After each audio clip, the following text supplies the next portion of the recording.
Welcome to the Sunday show After Dark. Today is Sunday, and it is now After Dark, which means this show is occurring. I'm your host, Forrest, Valkai, and I'm joined today by my dear friend, Austin Archer. How are you today, sir? Doing well. After Dark vibes. I have a good feeling that this is the show where it's going to happen, Forrest. I think. What's going to happen? I think I'm going to get saved tonight. Like, Hey. I feel it. I woke up this morning and something was different. Like, something was different in the air, and I was like, I don't know what it is. And all day long, I've had this weird tingling sensation. And when I sat down, I was like, I think tonight someone's going to call in and save my soul. I think Right on. Where was the tingling specifically? Oh, and did it increase or decrease when you sat? We don't need to get into that, but I think people can speculate. You know, I think that I think we all know where the Holy Ghost likes to tickle you. Okay, we don't need to.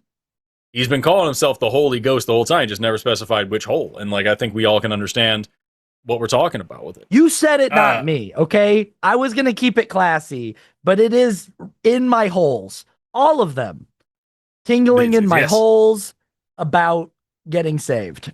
So yes, and that's the show. That's the point of the show. If you're out there, I love that this one, if I remember correctly, this episode is called Turn Atheists into Believers or something like that. Should we change the title to Tingle My Holes and Save My Soul? So get in my soul hole, bro. Save my soul by tickling my hole. Get in my hole. Save my soul. Will YouTube allow us such a title? The bars are there. Will the views be there? Is the question. I did like that one because on the Threads is always a minefield of people who want to start an argument and never finish it, and I go there to be rage baited every day. That's something that I love. I'll see so many people I'm here to turn atheists and believers. That's literally the title of our show this week. Hop in, let's do it. They won't, but hey, it could be fun. You know, somebody out there. If you don't know what this show is, that you're seeing it. It's two nerds making dirty jokes and talking about Jesus. That's what it is, and you can participate. If you are a Christian, if you believe in the Bible and believe that the Bible is a good book, or if you are some other religion, Mormon, Muslim, Hindu, whatever, if you think that we're missing out on the truth of the gospel of whoever, and that we need our souls and holes saved, then this is the show for you to call in, 720-619-2288, or if you're outside of the U.S., you can use the web link in the description. We focus on religion here, but Austin and I are also both very much leftists, and we're here to talk about politics as well. I'm super into science. I think Austin is too. So we're here to talk about science deniers if they're out there. We got a million opportunities for you to call in and argue with people who disagree with you. The liberals that people talk about on social media all the time.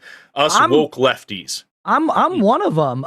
That's one thing, is if there's a small but very vocal group of online leftists that insist that I am a DNC page liberal shill. And so I would if they're out there listening to the show, call in and make the argument.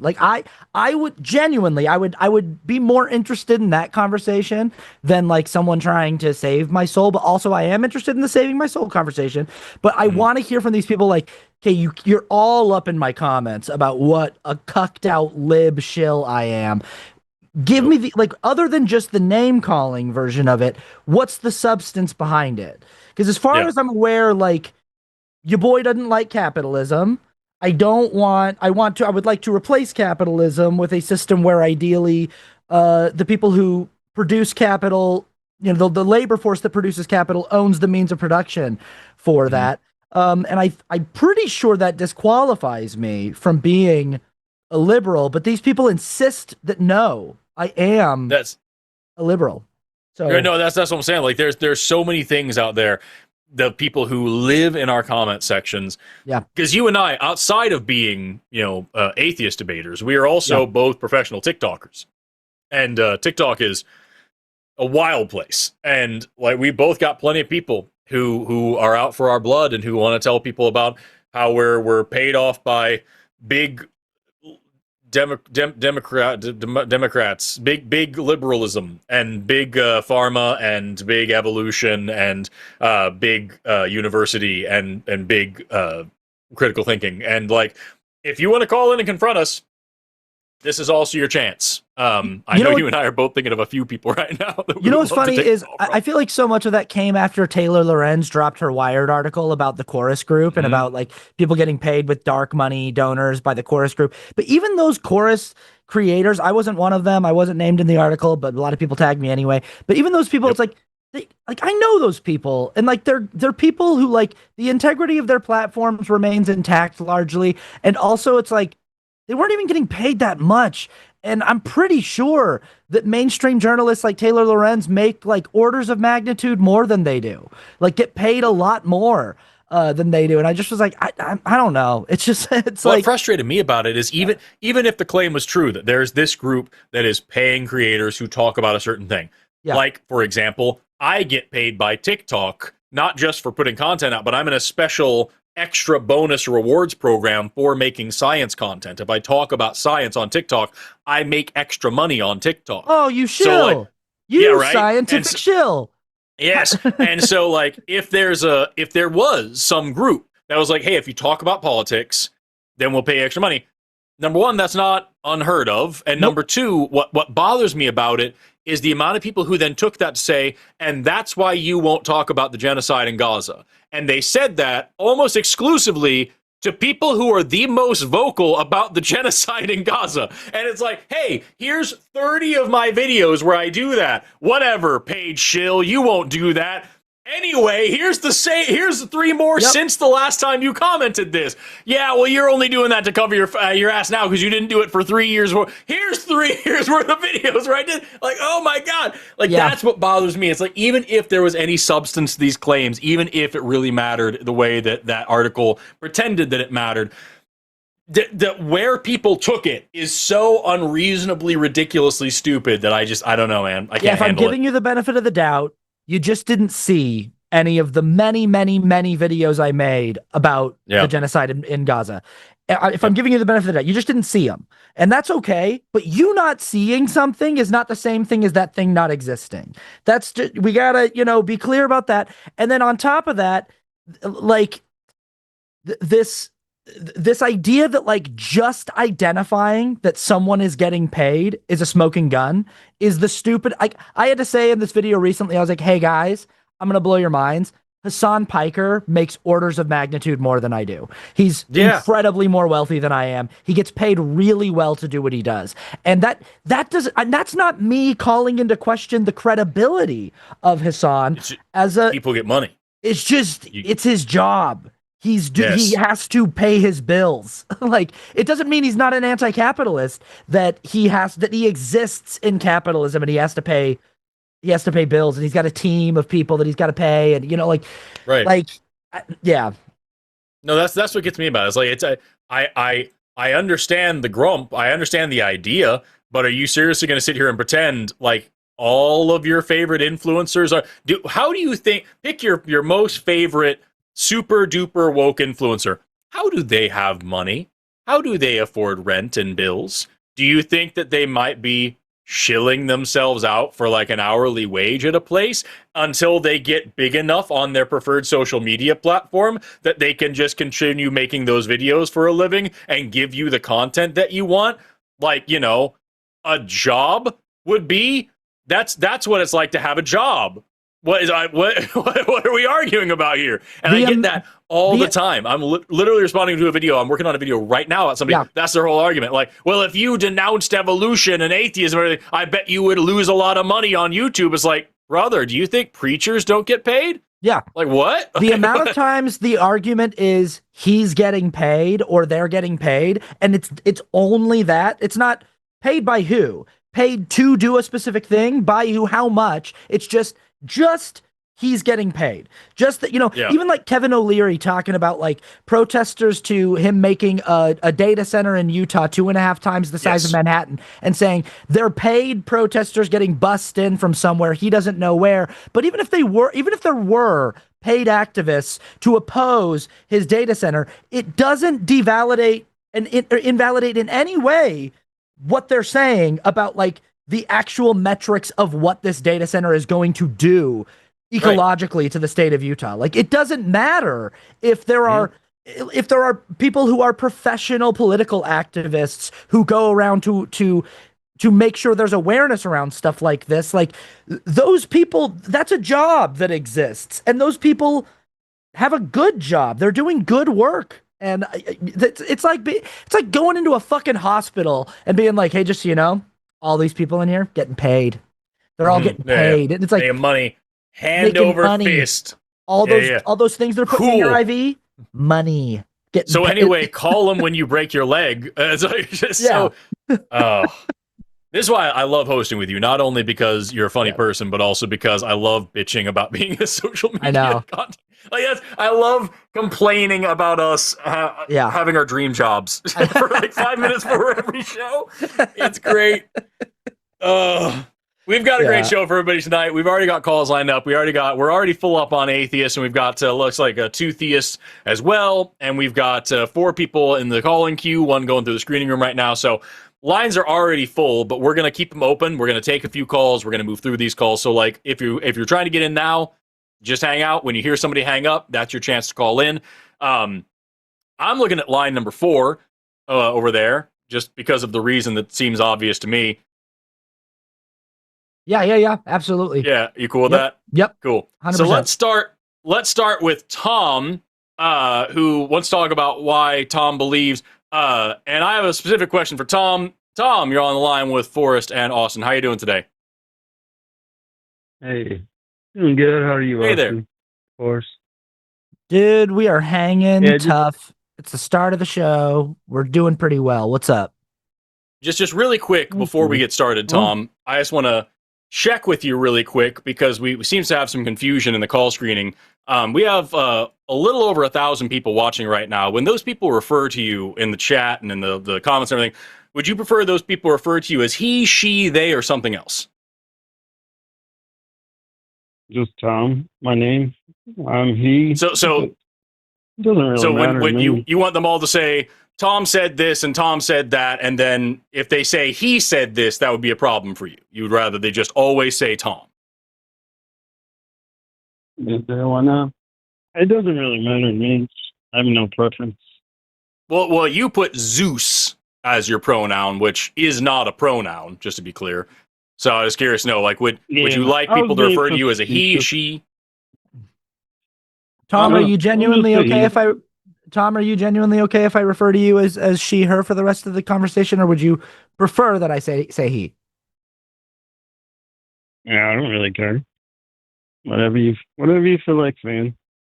Very All right. progressive. All right, so Tom, All right. Tom, any and all pronouns good are at accessible, this. so you can call Tom he, she, they, zim, zer, anything you want. It's very cool with all of these pronouns, so call Tom whatever the hell you want. I mean, So, once Tom, I what would you die, like to talk about once today? I die, it won't really matter. That's true of most things, Tom. I'm curious sure. why. I'm curious why you wouldn't want to believe in God. Oh, Wouldn't want to believe. well, Oh, yeah, you go ahead. For me, Tom, it has nothing to do with whether I want to or not. I can't really like believe something because I want to. I would like to believe that if I just think the number like $5 million hard enough and I refresh my Chase bank account, that number will appear in the account. I would love to to think that that's true. No matter how much I want that to be true, it doesn't change it. Like I can't. It's not a matter of like what I want to believe. It's just a matter of what I'm convinced to believe. And I'm just Well, faith comes unconvinced. by hearing. What's that? Faith does come by hearing. So What does that faith does mean? come by hearing, not by seeing. What does that mean? I've never heard of a God either. Like ever heard of a God or the God? Any of them? There's No, many no different gods. gods No portrayed out gods there. have. No gods have ever been audible to me. Mm. Well, I mean, I've heard my name called. My God. I've heard people Really calling said my name. about God. I've heard people talking about gods, but I've never heard any gods talking to me. Well, it does say, "Seek and you shall find." If you're not seeking, you won't find. It says Tom, lots of things. If you have, Tom, what do you think we're doing on this show? Like we actually host a show where we are actively seeking for people to call in and convert us into believers. We are seeking more than most people in the world. I mean, like we are here earnestly hoping that you will have something better for us than just platitudes and maxims. I spent the first 18 years of my life as a devout member of a Christian denomination, and I was seeking very, very diligently for the evidence of God in my life. And here I sit 20 years later, 20 years deep into atheism. I've been seeking for anything that can like restore me to a worldview that is more simple, because it gives me more straightforward answers. And I'm not finding those answers. All I'm finding is increasingly more and more and more evidence that seems to point in the direction of God being a story that humans tell to try to make sense of an incomprehensible existence. And what version of that story they tell usually aligns with where they were geographically plopped into existence, where they were born. So if they were born in an area that predominantly believes in Allah and Islam, they're more likely to be Islamic and believe in an Islamic version of the God myth. If they were born in somewhere that favors Catholicism, they're more likely to be Catholic. So the evidence just points to it being a human environmental influence. Yeah, absolutely. So Tom, what is your evidence today to convince Forrest and I, seekers, we are seekers, help us find what we're looking for? Well, for me, like, I should be dead. When I was like 6 years old. I don't know if you have I don't know when your time, like when you were born or whatever, but the whole thing right at the start of my life. Do you hear about Jack in the Box, where kids were like getting sick from it, Ebola? They were like basically, I had that when I was like 6. I should be dead. So just to be clear, Tom, you surviving a life-threatening illness, that is evidence that God is real. Meanwhile, today, 10,000, this is a true statistic for you, Tom, 10,000 children, children, starve to death every single day. So does that prove that God isn't real? If you surviving an illness means that God is real, is children dying of starvation every single day God not being real? How does that work? No. I mean, why so many starve? I have no idea. I don't really have an answer to that. Well, I'm just asking. You said that the reason that we should believe in God, you said the reason we should believe in a God is because you survived an illness at 6 years old. And I'm telling you, 10,000 children starve to death every 24 hours. Okay, well, I'm not you.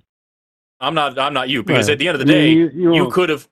Did you take any medications when you were sick? Yeah, some that tasted like bananas. They didn't even know what was wrong with me. So you saw a doctor, and the doctor like bananas, but so Tom, you got sick. You saw a doctor. The doctor gave you medicine, and then you got better. And you're saying that this is a reason that we should believe in a supernatural entity that lets 10,000 children starve to death every day? Oh, I was crapping blood. I was hemorrhaging. I've been there. I've been there. I've spewed blood. I've spewed blood out of most of my holes in my life, Tom. I've been very sick in a lot of different ways. I've been there, dude. When I was 18 years old, I was laid up in the hospital on fucking antibiotics they give to people with anthrax because I had so much fucking it was just it was systemic. It was terrible. I was spewing blood out of everywhere. I got better because the doctors gave me medicine. Mm-hmm. So I'm sure that helped. Yeah. Hey Tom, I've got a question. Let's move on. So okay, God saved you from Ebola for some reason. Lots of other kids die of Ebola, or they die of starvation, or they die of cancer. They die, in natural disasters. But not you. Which my God? sister died of cancer. Well, boy, that's wild, Tom. That's why God's not real. Yeah, and so. But I'm curious, that which doesn't mean God? He's not real. Well, Tom, which God do you believe saved you from Ebola? Do you have a specific God that you? Because this will help us sort of hone in on like what God we're meant to. The God of the Bible. Why is it the God of the Bible? Abraham, Isaac, and why Jacob. Is it the God of Abraham and Isaac and not Allah? Why is it not Odin? Why is it not Why is it that God? Yeah, because he has the promise in there that no other religion has. Which is what? Salvation. Every other religion is like you have to earn your way, or you have to be certain. You have to do certain things, or be good. You have to do and be certain. No, you have to do and be certain things in order to be saved in Christianity as well. Mm-hmm. Yeah, accept Jesus Christ and believe in Him. Right. So you have to do things to get saved, and every other religion also has things that you have to do to get saved. Like lots of religions have the concept of sin. Lots of religions have the concept of salvation. Lots of religions have the concept of eternal life. Lots of religions have the idea that you have to confess and be saved. Like lots of religions have these things. Well, do you think sin doesn't exist at all? Is there a good and is there an evil? I do think there is. So no, I don't believe in sin, because sin, as far as I can understand it, is just doing something against the will of God, and I don't think that God exists, so there's no will to go against there. As far as good and evil is concerned, I do have morality. I can argue, but whether or not good and evil objectively exists, and whether or not like doing right and wrong things is a thing, like those are very different questions. So I still try to be good and do good things. Like if you were out shopping and somebody robbed the place, would you consider that good or bad? Probably bad, but it depends. Yeah, that's really relative. Like, what if it's a big shitty corporation like Walmart, and this person is starving and is just stealing some money or some food for their family, and they're not hurting anybody or scaring anybody. They're doing it sneakily in a way and Walmart wouldn't even notice the difference because they're a massive multi-billion multinational corporation, and this person's children now get to eat. I really wouldn't consider that a bad thing. I would consider that pretty morally meh. So it's like Robin Hood. Yeah, sure. Basically. And meanwhile, if somebody went into a little mom and pop shop and destroyed their livelihood because they were just greedy and wanted more money, that's definitely a bad thing. You know what I mean? It's very relative. There's very few things in this world that I think are uniformly just good. Yeah, the most egregious forms of theft. Well, right. The most egregious forms of theft that take place in the world every single day it's wage theft from the owning class, from the owner class under capitalism steals the capital that is generated by their labor force in exponentially more numbers every single day, every year. And the amount that they're stealing from people like you and me is so much more than like all the petty shoplifting that you could put together in the entire world. And it's insane. Orders of magnitude. A lot of the money, well, whether you believe it or not, a lot of money does go to taxes. Like big corporations, usually not enough of it. Not near. Yeah, not even close to enough. If they paid in the same profit. If they paid in the same tax bracket as you or I, Tom, we would be in a much happier and healthier society. They pay less than us. No, we'd have everything would Anyway, cost even more. But, not really. yeah, that's a very outside old. That's a very old myth. It's the same thing that people said whenever we instilled the minimum wage the first time. Whenever we got rid of child labor. Whenever we had a 40-hour work week. Whenever we had mandatory break time. Everybody said, "Yeah, no, the corporations are going to raise the prices and destroy the economy." Never happens. They're just scare tactics. Yeah, Tom, this is a pretty unconvincing call. Tom. To recap this call, you believe in the God of Abraham, the God of the Bible, and the reason why you want us to believe is because you had Ebola as a kid and you lived, and your sister died of cancer. Is that the extent of the call, or do you have anything better to tell us today? I mean, we're going into other things that I didn't really talk about, but... What are the other things? Jesus came from heaven, he died. How do you know? And then rose again on the third day. How do you know? Because there was over 500 witnesses to that. It's who even said that? Recorded outside. Who said there's 500 witnesses? Yeah, there's a document that they found. I'd have to look up the name. Paul. It was the answer is Paul. By atheist people. Nope, it was not by atheist people. It was by Paul. Paul said, I believe it was in Corinthians, that there are 500 witnesses. Meanwhile, Matthew, Mark, Luke, and John... No, I'm talking outside of the Bible. Right, Tom. Matthew, Mark, Luke, and John, the four major Gospels, all have totally different accounts of the resurrection that contradict one another, and none of them mention 500 witnesses. It isn't until Paul comes along and retells the story a couple of centuries, I think it was over a century later, that we'd suddenly get this new edition. And none of them, not a single one of those 500 people decided to write the shit down. There were different views of it. I mean, that just shows that there were multiple witnesses. That's how stories work. That's how stories work. When people tell a story, sometimes people embellish it and change it and twist it. So you have Matthew, Mark, Luke, and John, none of which were written by eyewitnesses. And then you have Paul, who was also not an eyewitness, each giving different stories about how the resurrection happened and how many people witnessed it. So you have 5 different stories in the Bible that all contradict each other. How do you know which one's true?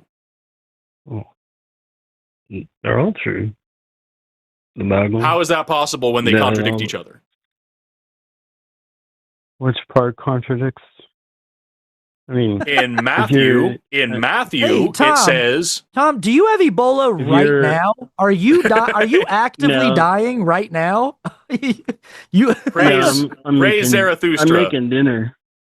Okay. So how many? Just out of curiosity, how many angels were present at the tomb when Jesus rose from the dead? We're actively there. How many angels were there at the tomb? It depends. In Matthew, when they were searching for his body? In Matthew, it's 1. In John, it's 2. And Mark and Luke say there were none. Also, was the tomb open or closed when they got there? Because Matthew says it was closed, and then there was an earthquake, and then the stone rolled away on its own. And then Mark and Luke and John say that that's not what happened, that it was actually already open when they arrived. We've also got, with the witnesses thing, Paul says there was over 500 witnesses of the resurrection, but meanwhile, Matthew says that there were 2 witnesses, and Jesus was already risen, so they didn't witness him rising at all. Mark says there were 3 witnesses, but Jesus was already risen. Rise. They saw that's not according to ascend. Not according to John. John says that Mary saw him rise from the dead, that she actually witnessed the resurrection. Was it at the? Well, she could have done that at the tomb. Right, but then Matthew, Mark, and Luke all say that didn't happen, and also say that she wasn't there alone, which John says she was there alone. Because there's the tomb, and then there's the ascension. When he got out of the tomb, even the apostles themselves didn't recognize him because he was so transformed and changed. That's also not true. That's also not true. There was only one apostle, as far as I remember, which is Thomas. Thomas is the only one who doubted so much that he had to finger Jesus himself. So, Again, you've got 5 contradictory stories here that don't line up, and the only way you can make sense of this is by saying that anything Jesus together. Yes, yeah, we're telling because you they're all of them. different stories. We're telling you all of the different stories. You're correct, Tom. While you half listen, while you putting a different timeline together on it, like while you half listen, while you cook lore tab stew at your house. Let me talk to you a little bit about again. I don't know if like this is actually going to get through to you, but it might be fun for our audience to think about. So pretty good at cooking. Yeah, all right, cool. The only statement I wanted shut was up. that Tom, Jesus shut up. is Tom, real. shut up. Tom, shut up. Jesus Christ, dude. So, do you know who Darren Aronofsky is? He's a filmmaker. He last year he made a movie called Caught Stealing. Before he made the movie Requiem for a Dream. Anyway, he made a movie called Noah with Russell Crowe and Jennifer Connelly that was about Noah's Ark, and he made it from sort of a secularist perspective, and it was just a retelling of like his interpretation of what's in that story. He read the story in the Bible and he thought, this is interesting. What if I adapted this into something that felt more like a modern fantasy movie like Lord of the Rings? So he interprets prophets like Methuselah as more like wizards, like Gandalf. Like Methuselah's got this staff and he's doing spells in the woods, and angels are these like fallen creatures that are made of rock, and the angels help Noah build the ark. And it's a very like fantastical movie that feels like it's a world with like elves and fairies and wizards and stuff like that. A lot of religious people got upset because they were like, that's not in the Bible, even though it's a pretty like close approximation to what the story actually says. But what it's a good example of is Tom, shut the fuck up. It's a good example of like adaptation, of how people take a story that is popular, that everybody knows, and go, here's how I would tell the story. Like, here are the parts of the story that are interesting to me. Here's what I think makes the story land better. Here are the parts of the story that I'm going to choose to focus on as the storyteller. And that's what's going on here when we're telling you these different accounts. They're not all the correct account. They can't be because they all disagree with each other, but they're just different people's accounts. And the way that the different storytellers choose to tell the story is just more about like what that individual person thinks is going to help sell the story more. That's it. Just like what that individual person thinks is going. It's like when you and your friend tell a story about something that happened to you in high school, and you tell the story and your friend tells the story. You both tell the story slightly differently because both of you think like it'll be a little more interesting to focus on one aspect or the other. But you're probably not telling the actual factual events of what happened. You're telling a biased version through your own lens as the storyteller. Does that make sense? It makes sense, but it doesn't apply there. Okay. How do you know, Tom? Well, how do you know it doesn't apply to the Bible? That was a great answer. So fucking funny. How do you know, Tom? Well, that would be a bias on your part. You're assuming a lot based off of. We're assuming that the words written in the Bible are true. Do you think that the Bible is true? That's true. Okay, so when one part says one thing and another part says another thing, and those two things can't be true at the same time, what do we do with that? They can be. Oh, they just can be. Physical. Well, if there's one side is physical, and one side spiritual, just how you read Genesis, there's like two parts of a creation. One is the actual physical, and the other one is a spiritual aspect to it. Right, but when it says in the book that things happened in different orders, and that the things being created in Genesis were created from different substances, and it doesn't say anything about physical versus spiritual, if I'm reading the plain text on the page... Well, that's a feed. Because there's part in the Bible, your eyes aren't open until you accept Christ. And there's a spiritual, you get the Holy Spirit, and then you can see things a lot different. So once I believe it, then I'll find the reasons to believe it. No, wouldn't you accept it? Like, right. Jesus left. You know what? And the Holy Spirit we actually have a came term for into that his in place science. because We actually have a term for that in science, Tom. Do you know what it is? I don't know. It's called confirmation bias. When you believe a thing, you will look for more reasons to believe a thing, and you will dismiss evidence against the thing. So when I read the Bible, I read it in plain black and white. What it says on the page is what it's trying to say. That's trying to read it without bias as much as I can. What you're saying is, if I start with the assumption that it must be true, I will find reasons to assume that it is. And you're right, that is how it works, but that's not thinking, that's bias. Not if you get the spiritual gift. I mean, there's but not if special pleading. Gift. So this logical fallacy doesn't make any sense. It doesn't matter because I have this other logical fallacy. It's not confirmation bias if special pleading is happening. It's not a logical fallacy. That is literally the definition of special pleading. Do you know what special pleading means? Special pleading, haven't specifically heard that term. Special pleading means it's a logical fallacy where somebody says, this is the rules for everything except for this one thing that I want to have different rules for. This one thing that would disprove my point, that's different. That doesn't work the same way. So what you're saying here is, as long as I just give the Bible special rules, then it doesn't matter that I'm doing confirmation bias because the Bible has special rules. No, that's not giving special rules.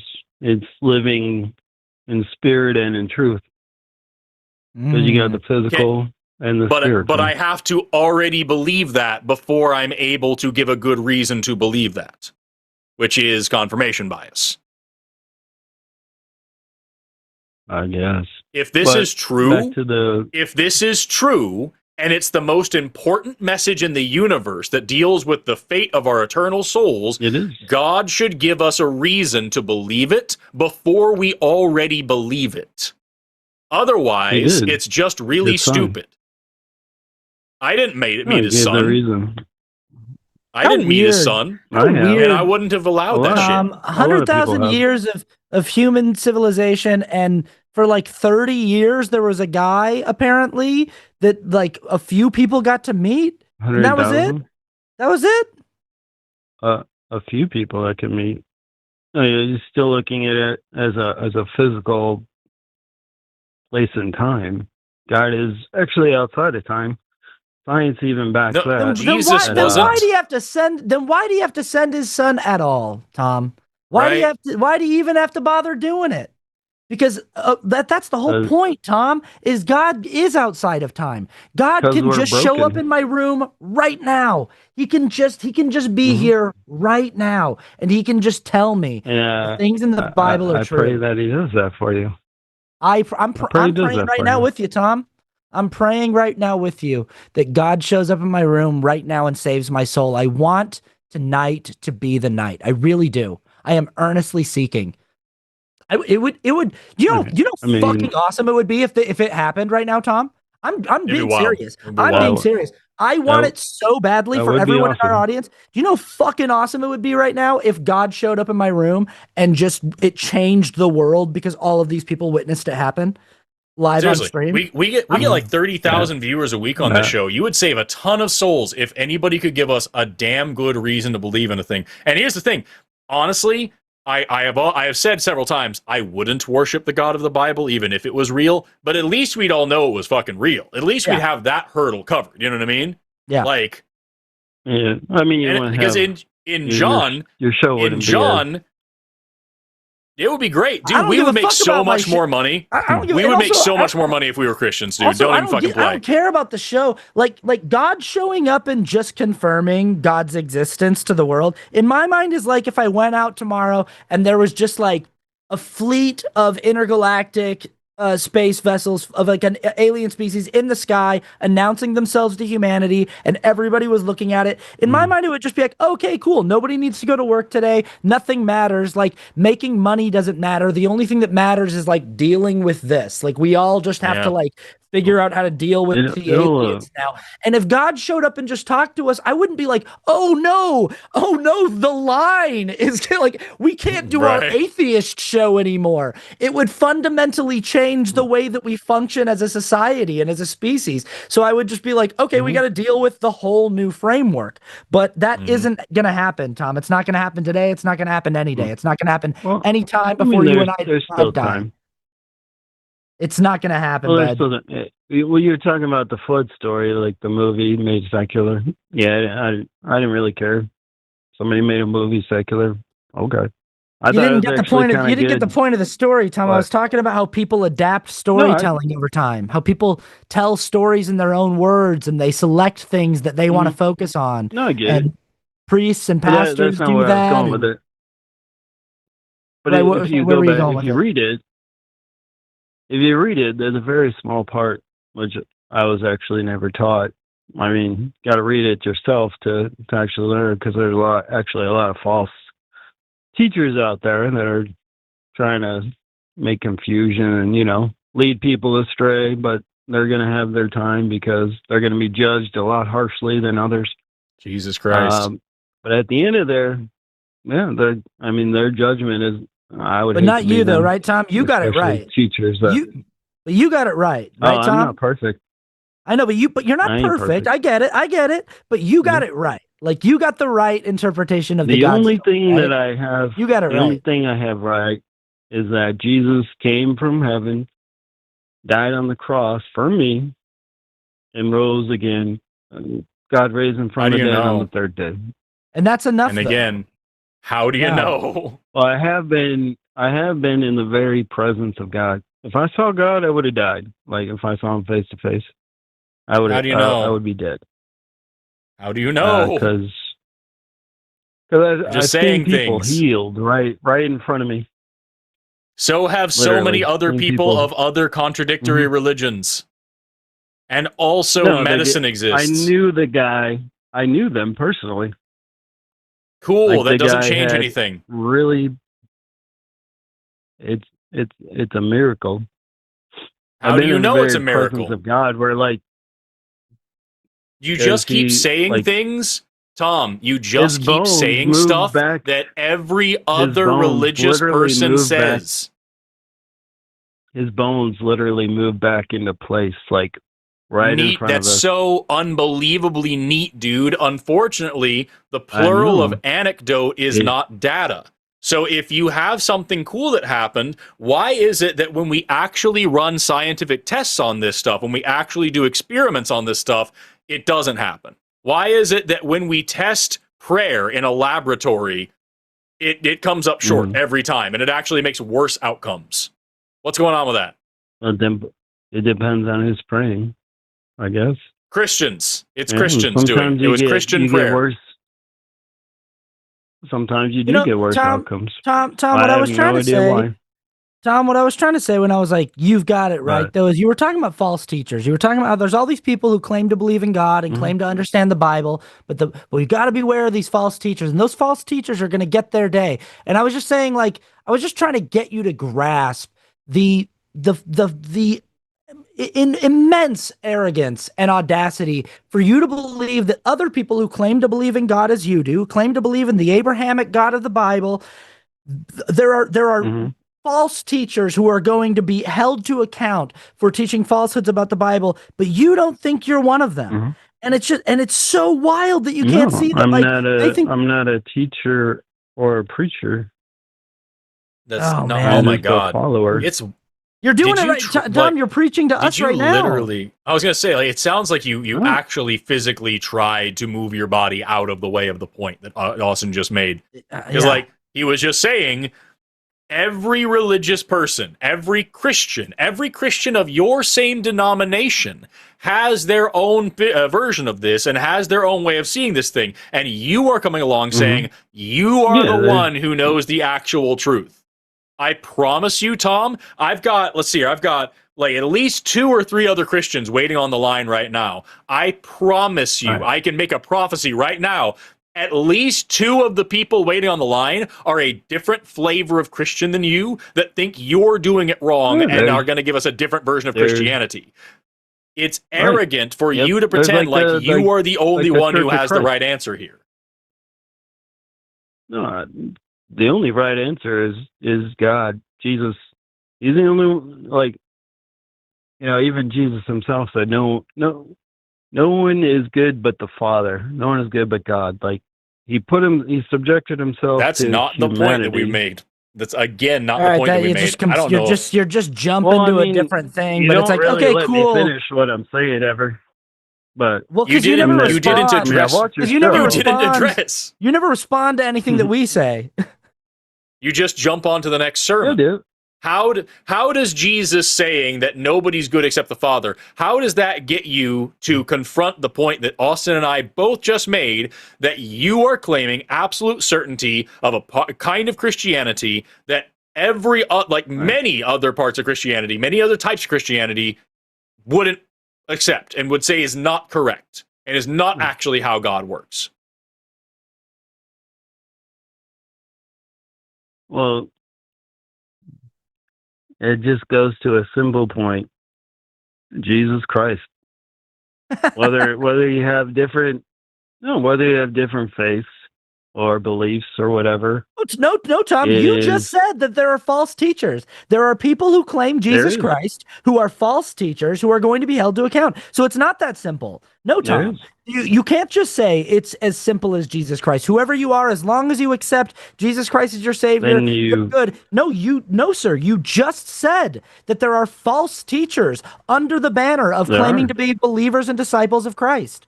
And you're saying that there are right now, but you can't say it's as simple as saying I'm a follower of Christ, and also say that there are false disciples and followers of Christ who will be held to account. You can't say both of those things. Do you understand how those things are in direct conflict with each other? Because you have to believe that God raised him from the dead.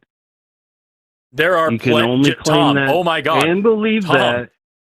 There are over 40,000 denominations of Christianity. There are over 40,000 denominations of Christianity. They all believe that Jesus died and rose from the dead, and a huge amount of them contradict each other, and a huge amount of them contradict you. How are you able to say that your interpretation of your version of your translation of your holy book is the superior one, and these other people who treat the Bible very differently than you do, and understand the Bible very differently than you do, and understand the will of God very differently than you do, and would answer all of our questions on this call very differently than you have, how is your version and your religion better than theirs?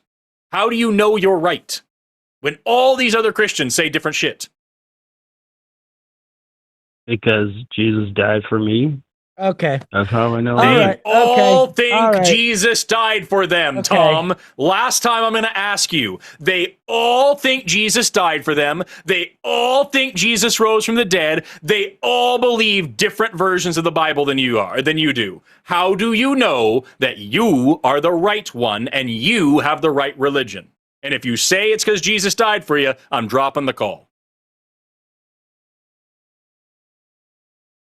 That's actually a very subjective question. No, it's not, Tom. Because it is literally just asking you to think critically about your own faith. We're done, dude. We have plenty of other people who are waiting who are probably serious. You can't answer a straight fucking question about why you believe what you believe. This sucks. So we're going to move on. Tom, I'm just going to say this. Why I believe. I've been asking you that. Did, Tom. We've been doing that for 15 minutes. No, you survived from Ebola when you were 6. Tom, you said I'm sorry that why is your belief the right my one? last yes, that means why do you believe what you believe when other Christians believe something different? That's the same fucking question, dude. I'm sorry that's complicated for you, but it's really not. It's not complicated at all. I've been asking you for 35 minutes. It's not complicated, but you don't have any I don't care anymore. I don't care anymore. You're not serious, dude. Call back another time. This has sucked for 35 minutes, and we have people on the line who are waiting. We have people who are waiting who are serious.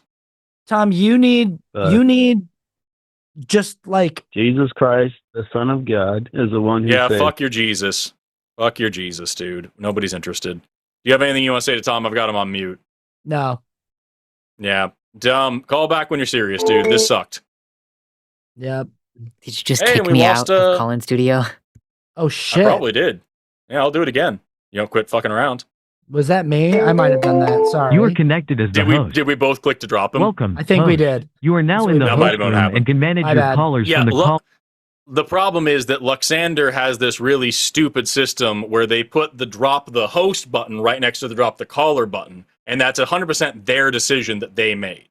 Yeah, I love making you suffer. And so, yeah. So that's what it is. We've got other theists in the queue, and I just want to say, if you've been listening to the show and listening to us, please, I'm begging you, please try to have something a little more intellectually thought out and prepared than Tom. Please don't be in the middle of cooking your dinner and half listening while you're like struggling to stay awake from a mixture of Vicodin and painkillers and opioids.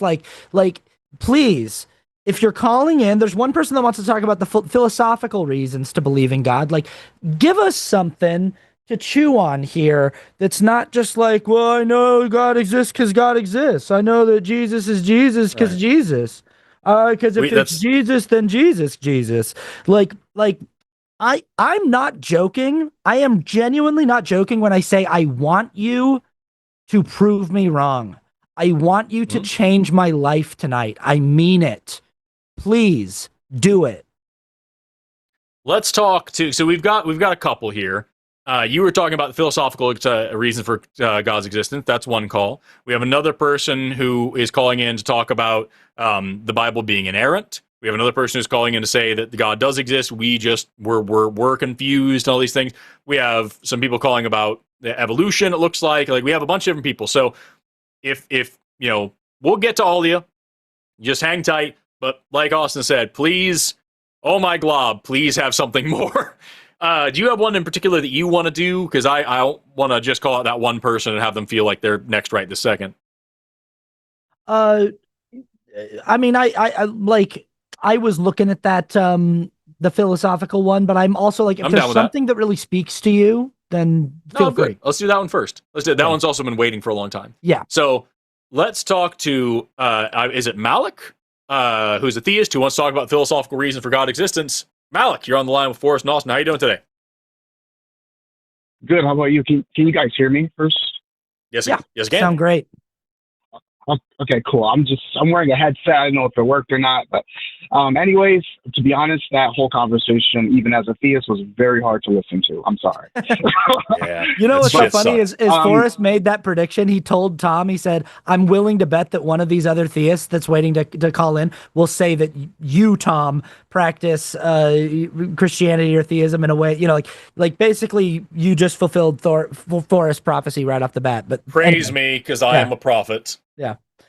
But anyway, keep going. Well, yeah, it's not really like that. It's more so it got sounded like he was drunk. So like it was hard to follow. But anyways, I mainly called in. It's my first time ever being on or even seeing your guys' channel. I thought it would be interesting to come and chat. But this is my very first debate ever.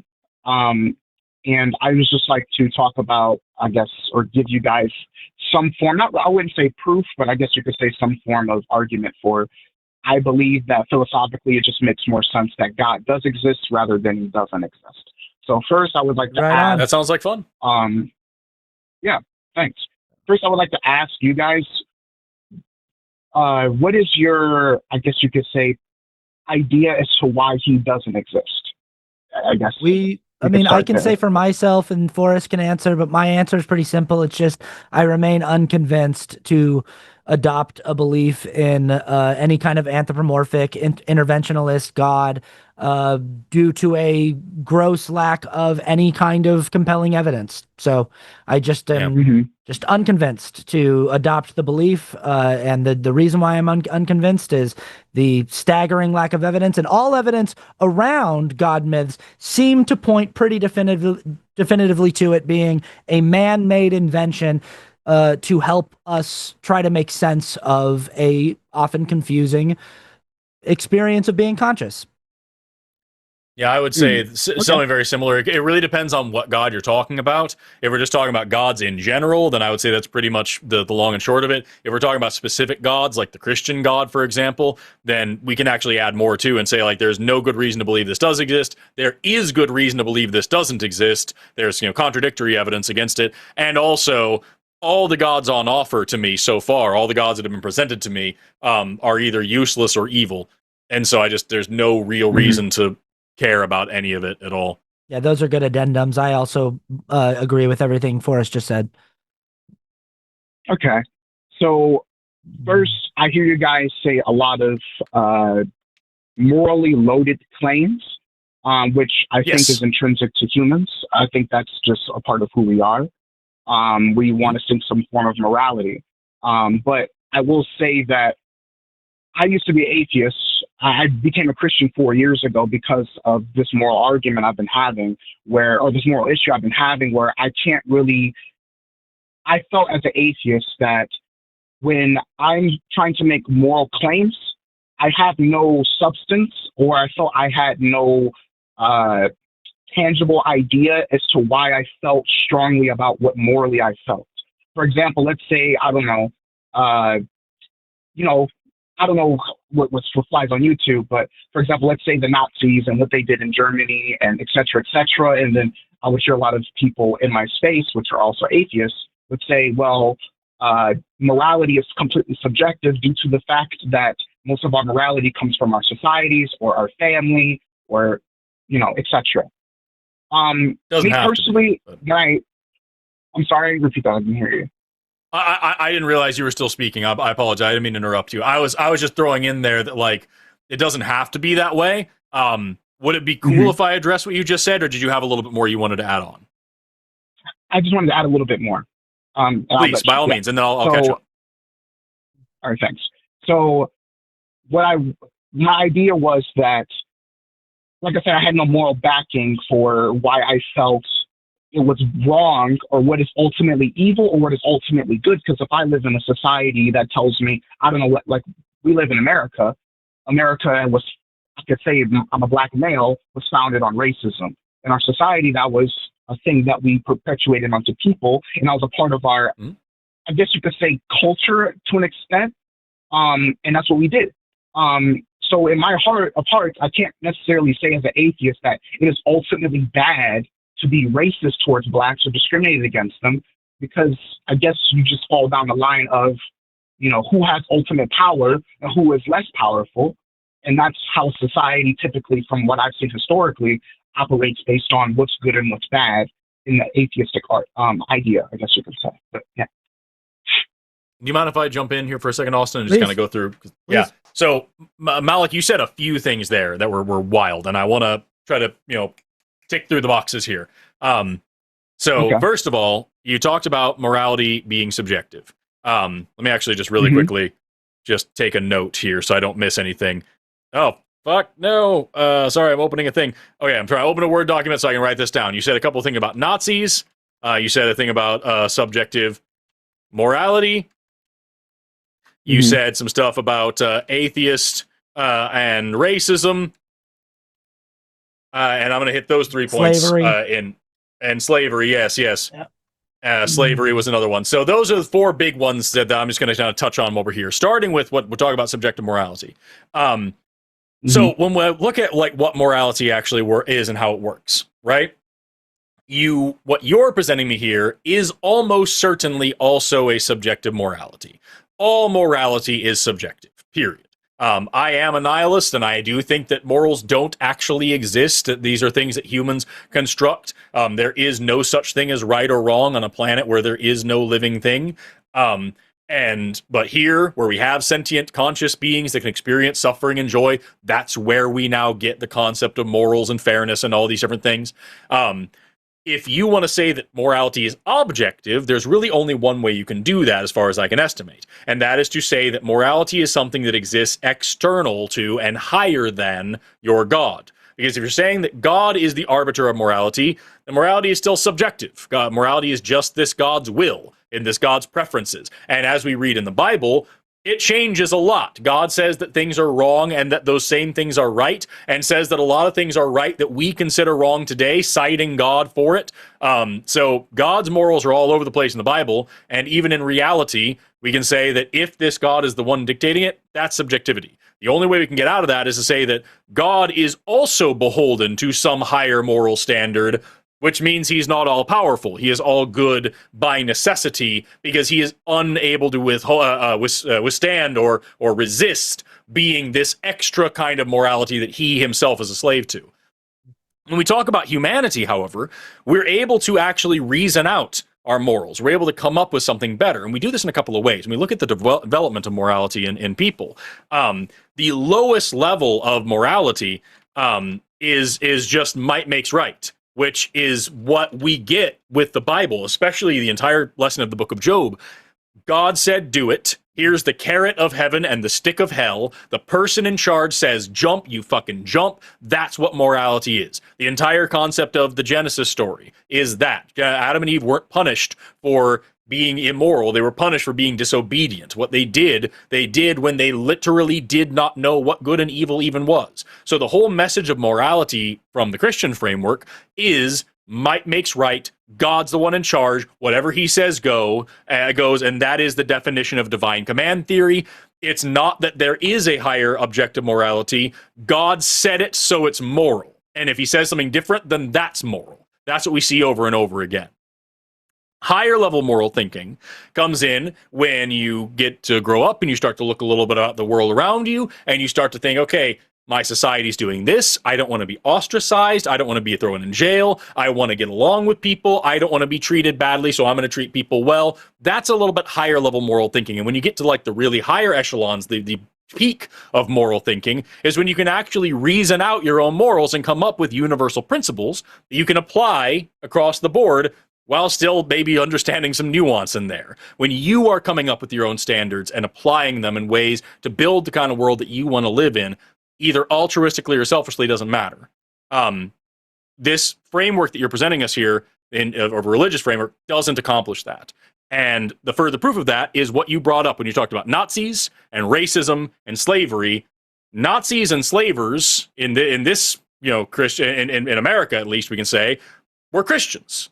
And we need look no further. Look at the belt buckle of every Nazi soldier, and look at the declarations of secession from the Confederate States, who, especially if you look up the one of Texas, is one that I know off the top of my head, says the enslavement of black people, the superiority of white people, is the will of God, is the extension of the curse of Ham from the Bible. Any Christian nation would be a slave-owning nation, and that is why they are now leaving the United States, to preserve the institution of slavery as Christians should. And so, there were some abolitionists that were Christians too, sure, why not? And there were plenty of people who fought the Nazis that were Christians too, sure, why not? But at the end of the day, the Nazis were Christians, the KKK are Christians, the Lord's Resistance Army are Christians, the Confederacy is Christians, and they all read the same Bible as you. So you're giving me here what you're calling, you're pointing at my subjective morality and saying, I don't have a good reason to not be racist or whatever. Yes, I do. As a biologist, I can give you reasons why racism is actually stupid that are backed up in science. And I can give you a reason to have that objective moral standard to say this is fucking wrong because it goes against this scientific principle and against my universal moral principle that I've concocted myself. Coming at it the way you're coming at it, Malik, is to say God said it, so it's right, period. And when these people did it, they misinterpreted the Bible. And we're in the same problem we were with the other caller. You have one flavor of Christianity, there's 40,000 other ones. What makes you right? It's your preference. That is true subjective morality. I've been talking for a very long time. I'm going to shut up. No, that was fantastic. And I'm just going to add something that is a little less academic and just a little bit more of just sort of my personal thought whenever I run into this, Malik, because this isn't the first time that I've encountered this on this show or on the internet. People saying, where do you get your morality from as an atheist? And what you said, Malik, really specifically that stood out to me is you said, when I was an atheist, I had a hard time knowing where I was getting my moral framework from. Why was something bad? And what what I wonder when people say stuff like that, and this is not me diagnosing you, this is not me accusing you of anything, this is not meant in any kind of attacking way, is like you might there's a chance that you might struggle with some form of sociopathy where like you might not be able to feel empathy adequately for other people. So in an atheistic lens, you're kind of like, well, I don't get why I wouldn't just like I see this a lot. People will go like, what's stopping me from just killing people? What's stopping me from just sexually assaulting people? What's stopping me? And it's like, well, what's stopping me from doing that is sort of a base level of human empathy and just sort of like not wanting to inflict pain on other people and suffering on other people that I wouldn't want inflicted on me. And it's not really much more complicated than that. But when you pose those questions of like, I don't know why I shouldn't want to do those things, I genuinely go like, maybe you're lacking in the fundamental ability to like experience empathy and understand like how your actions could affect other people. I don't know. And so you need the concept of a god to tell you, I'll tell you why you won't do it because I'll send you to hell if you do it. I don't know. Okay, so you guys said a lot, so I tried to take down as many notes as I could from what was said. Sick. So one of the first arguments I heard was God, correct me if I'm wrong, I'm just going to straw man. God is beholden to his own morality. Is that, am I correct? Is that one of your just to very quickly, frameworks? just to very quickly summarize, so I'm not talking for a long time again. What I was saying is, if your claim is that God is the arbiter of morality, that there is a higher moral standard, then either that makes God's morality subjective because God is just telling you whatever he thinks and that has to be moral now, or if God's morality is objective, then that means it exists independent of God, and God is a slave to that moral structure now, and God is not all-powerful because he's held to that. None of that has anything to do with my morality. I don't think any of that shit's real. Okay. So, for example, also you made another point saying that you're a nihilist, so you don't necessarily agree what it's morally good or bad. But from I'm sorry, did I straw man you correctly? No, it's fine. He said on a planet without life, there's no such thing as good and bad. Yeah, morality doesn't objectively exist at all. It is something that sentient beings construct. Okay. So the concept of what God is that he is outside of space and time. Therefore, everything that proceeds from him is what it is. God is not some kind of, how can I say, like a metaphysical person that just walks around. I'm talking about specifically the Father, because I'm a Christian. I believe in the Trinity. I'm specifically talking about the Father. He's not a guy that walks around. He's a person that precedes the material and time. So I personally can't really understand why, this is just my first point, why would God's morality be subjective when he himself is, I guess you could say, the concept of all things, right? Second point is that you said you don't think that there's a moral good or bad, but even from me listening to you speak, you're saying a lot of moral loaded statements like this is bad because I can prove science. For one, I don't think science proves what gives you a moral framework for why something is good or bad. For example, science will tell me what will happen to my grandmother if I put rat poisoning in her tea so I can get her whatever money, but it doesn't tell me why I should not do it. But my argument is not that God. I personally need God to tell me what is good or bad, because that's the part that makes me Malik. That's the part that makes me wonder if you're a sociopath. Like, if you need God to tell you why it's bad to give your grandma rat poison, I'm not saying this to like to be mean. Like, I'm saying like I know, but like if you need God to tell you why it's immoral to poison your grandmother with rat poison, I was getting there.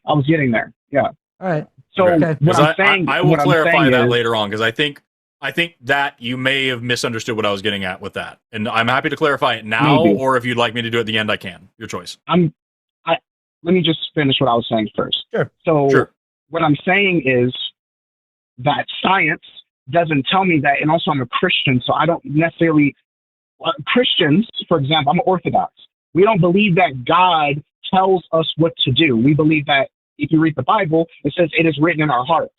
So we're created with this sense of morality. It's not that God said, hey, don't do that. Hey, don't kill people. Hey, don't do that. No, it's something that is intrinsic to us, and it's a part of who we are as people. That's why we have a sense of good, and that's why we have a sense of evil. You also said that science can, like I said, you said that science can prove that why racism, well, not, you didn't say prove, but you said science can show why racism is stupid, which I do agree with you in that, in the aspect of why racism is stupid.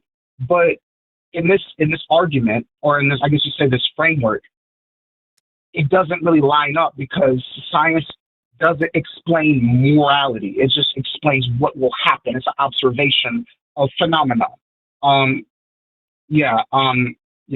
That's it. You can address what I was saying if you'd like.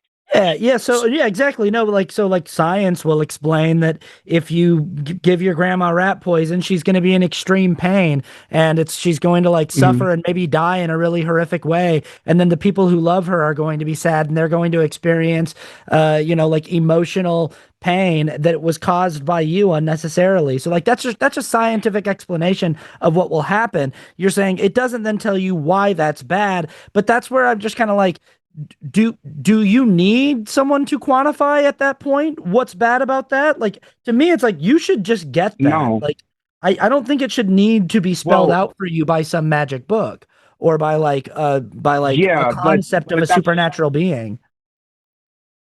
Yeah, I understand what you're saying, but like I said, you're not looking into the aspect as to why do you feel that way. You're just saying, well, you should just feel that way, which is, like I said, is another moral loaded statement. No, I'm not saying you should anything. No. Actually, no, I'm not saying you should feel anything, Malcolm. Some people don't. I talked about sociopathy, again, not as an accusation. I'm saying some people genuinely don't. And they go like, I could stab someone in the gut, open them up and pull their guts out, and I wouldn't feel anything about it. That person could even tell me, ow, you're really hurting me. And I'd kind of go, so what? Who cares? That exists. Like, there are people who, like, everything in the human emotional experience exists on a spectrum. And there are people who don't feel bad about doing stuff like that. I'm not saying that you should or shouldn't. I'm just saying that, like, to me, I don't require the threat of punishment from a god or divine rules written by a god who exists outside of space and time for me to know I don't want to inflict that kind of pain on someone I love or anyone at all. So it's not something I'm saying. I think you're presupposing what I believe as a Christian. I'm an individual first. So, like I said, I don't believe that I need God to tell me what to do. What I'm saying is that, yes, you probably should not do that to someone, but you keep saying, like I said, you're saying a morally loaded question or a morally loaded answer. You're not explaining as to, in the atheistic framework, why then is it bad to do such thing? And then you can say, you're harming someone, or you're doing this, you're doing that. But then I'll also ask you, in your framework, in the idea where you don't, morality is just subjective, then intrinsically, then what is wrong with doing something like that to another person? You're just saying that it's wrong. So right, I think this is where I feel like this is where the biggest disconnect came in, because, like, I agree with what Austin's saying, that, like, I rape and murder and hurt and kill and steal from everybody that I want to, every single day, and that answer is 0 every single day. I just don't want to do that shit because I'm a human. But, like, I don't need to just go off of vibes, because I feel like that wouldn't be enough for me. I probably have a little bit of sociopathy. I like thinking about shit like crazy and digging into it. And so that's why I talked about, like, where science can provide answers. I'm not saying that science gives you a moral framework. I'm saying that, like, what you can do, as I talked about those different levels of moral development, you get to a point where you actually start reasoning out what that world that you want is. And you can do that totally selflessly or totally selfishly. You can either say, these are my ideals and my principles and my philosophy that I'm striving towards and want to make the world a better place because I have this philosophical way of doing that. Or you can say, I don't want to live in a world where murder's cool, so I'm going to do my best to make sure that world doesn't exist so that I'm okay in it. And you can do it however you want. And when we talk about science, I think science is a guideline, not the arbiter, the dictator of any of this. So like, for example, by studying biomedical sciences, you can learn a little. You don't have to become a doctor or any shit like that, but you can learn a little bit about like what it actually means for humans to survive and thrive and be happier and better people, and what hurts them and what causes society to fall apart and collapse. So by studying biomed, by studying anthropology, by studying sociology, by studying history, by having an informed opinion, you can now make better choices to try to attain the moral goals that you yourself have rationalized and come up with. And that doesn't mean there isn't gray area anywhere. You talk about rat poison. You could theoretically eat little bits of rat poison over a long period of time and develop a resistance. And that's actually, that if you did that, maybe you're helping your grandma, because then if anybody tries to poison her, she's immune to it, and it's better for her. Medicine today, tons of medicines are made from poisons, from hemlock and foxglove that would kill you, but when we use it this specific way, it actually helps you. Foxglove helps your heart. We make antivenoms from and anticoagulants and things from snake venom and shit. It's like, these poisons aren't always bad things. Too much of a good thing. The dose makes the poison. Apples are good for you. If I feed you 50,000 apples a day, you're going to die weirdly, right? So like this, there's obviously always going to be some gray area there, but I can come up with a moral framework and say, here's a principle that I think is as by my understanding, a universal good. Let's pick one. Bodily autonomy is one that I talk about a lot on this show. Bodily autonomy, I can come up with that on my own. It's a universal moral principle that I can apply. Now, if I'm talking about murder, if I'm talking about abortion, if I'm talking about rape, if I'm talking about prison, if I'm talking about any manner, it's anything that involves people's bodies and their control over them, I have a universal framework based on my scientific understanding of human health and well-being that I can apply across the board. That allows me to come up with as close as I can get to an objective moral standard, even though, again, all morality is subjective. Does that make sense? Does that kind of fill in the gap here? Yeah, what you said makes sense, but I still have a problem with it. So, what's your problem? I have a question. So, do you believe that, how can I phrase this? Do you believe in, like, I guess you could say, like, naturalistic evolution? I'm a biologist, yes. Evolution is my jam, dude. Okay, cool. For one, I like science too. But I will say that I personally have an issue with the way that these things are explained within this field, due to the fact of, like, what I've said. Like, yes, everything you said is true. You could do scientific studies and then get certain conclusions as to why something ought to be better than something else, because it might have a positive impact, I guess, on whatever society you're talking about. That is how we do that in the real world. But what I'm saying is, like I said, I'm talking about, I guess you could say, philosophy in the aspect of why. Like, for example, I can make the argument that American slavery was a good thing, even though I personally don't believe that, due to the fact that my ancestors did help contribute, I think, billions of dollars to the American economy, which helped bolster the United States to where it is right now, right? So then with that framework, you can just say, well, then that means that slavery was just ultimately good. But then, like I said, in this framework, like I said, you can use these numbers and things, and you can look at these facts and then make conclusions about them. But my problem is that what do you come up out of that conclusion? I guess you could say, like I said, you can make the argument that slavery was good for the economy, therefore it was a net benefit to the United States, but it wasn't a benefit to my ancestors and to me. Right, but you cannot make that argument. You cannot make that argument in my framework that I'm offering you. Also, I would just say if why you're not?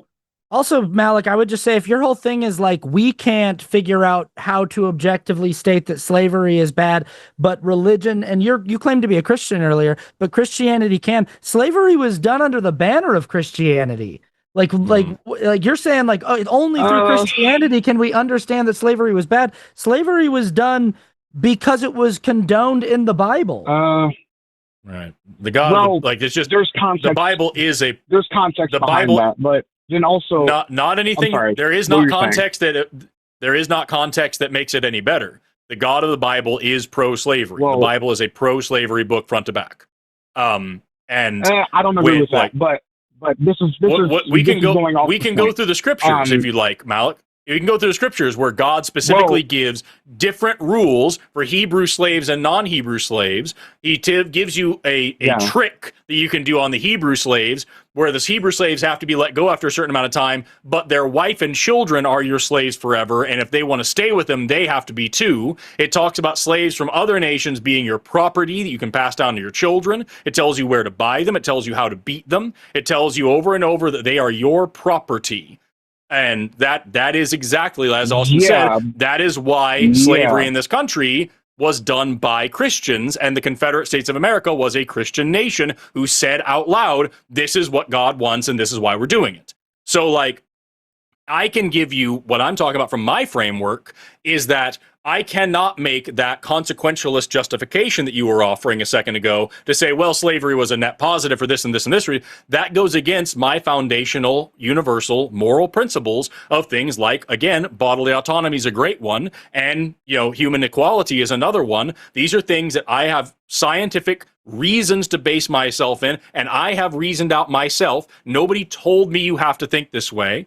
And what you're giving me here is, well, my theistic morality does say this, even though sometimes it doesn't, but that's different because this is what it's saying now. That's subjective, flaky, wiggly, wobbly morality. I'm giving you a concrete thing. Slavery is wrong, period. It violates these moral principles, no matter what the outcome is. This is why it's wrong. To what you said? And meanwhile, you've got, just especially coming from a Christian perspective, slaves in this country suffered more than Jesus did on the cross. That should be the focus for you to say, this is not what Christianity should allow. And the fact that it not only allows it, but endorses it, should send some red flags to you, dude. Okay, so I'm going to reply to everything you said, but this, for one, this is off the point from what I was talking about. But then also at the same time, the way you guys read the Bible, I find very faulty in the aspect that you guys read the Bible as if it is a literal, not that it's not literal, but in the context of this is a book or a library of books from 2,000 years ago, and they have certain literary styles, and they did not write as literally as we do our textbooks now. For one, do you think? I'm gonna hold on a second there. I'm going to interrupt. No, I'm sorry. I know, but I'm going to interrupt you on that. As a Christian, do you think that when God speaks in the Bible, that is an accurate representation of what God actually says and what God actually wants? When God says, I am God and I say this, is that right? Like I said, there's context. So for one, the context is, I'm answering your question because I was going to get to that question, but you asked it. For one, yes, the Bible does not explicitly condemn slavery, but it does heavily regulate the practice, which introduces more principles that I guess you could say ultimately undermine it. For example, when you have the Old Testament, I guess you could say, well, it does if you let me finish. Leviticus 25, Leviticus 25:42. Nope, sorry, Leviticus 25:44. This is God himself speaking. Your male and female slaves are to come from the nations around you. From them you may buy slaves. 46. You may bequeath them to your children as inherited property. They are your slaves for life. What is the context that makes that acceptable? You're not letting me finish what I was saying. You keep asking me questions and then not letting me. What's the context that makes that regulated to the point where it undermines it and makes it better? Yeah, I'm getting there. So if you let me speak, I was getting there. Okay. All right, have at it. For one, Okay, for one, Israelites could become indentured servants, so it wasn't this whole idea that non-Israelites. I think that's what you said. I don't necessarily remember. That you said non-Israelites were predominantly or were slaves, but Israelites could also become them to pay off debt. I can clarify. Which is you can see in the law mandated that they can be set free in the 7th year, which is in Exodus 21:2.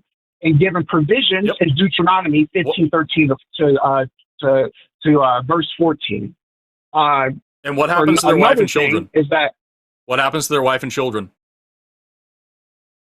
I'm sorry, repeat that. You broke up a bit. When they're set free in the 7th year after working off their debt, what happens to their wives and children? They then become property. Yes, they remain slaves forever. Yes, their wives and children remain slaves forever. They get to go free, and if they want to stay with their wives and children, they must also agree to become slaves forever. Is that moral? Okay. Me personally, I don't know. Like I said, I'm a new Christian. I have to research this more. But if the way you're saying it, you don't know if it's moral to own human beings as property. Mate, I just granted it to you. I just said that I have to do more research on the context. But if you're saying it the way you're saying it, and that's how it is, then yes, it is not moral. Okay. So let me be even more. I'll make it even easier. Research. I'm not one of these people that. I'll make it even easier. I'm going to make it even easier. Is there any context, any situation, any justification, anything ever that would make owning another human being as property moral and good? Dude, you're not reading the text correctly. You keep acting like it's chattel slavery. Nope, I'm asking you. This is not the same thing. Yes, it was, and also I'm asking you. Just what is your personal opinion? What is your opinion? Is there any scenario, any context, any way you could look at it that would make it moral and okay and good to own another person as property and do with them whatever you want? Can you make that moral?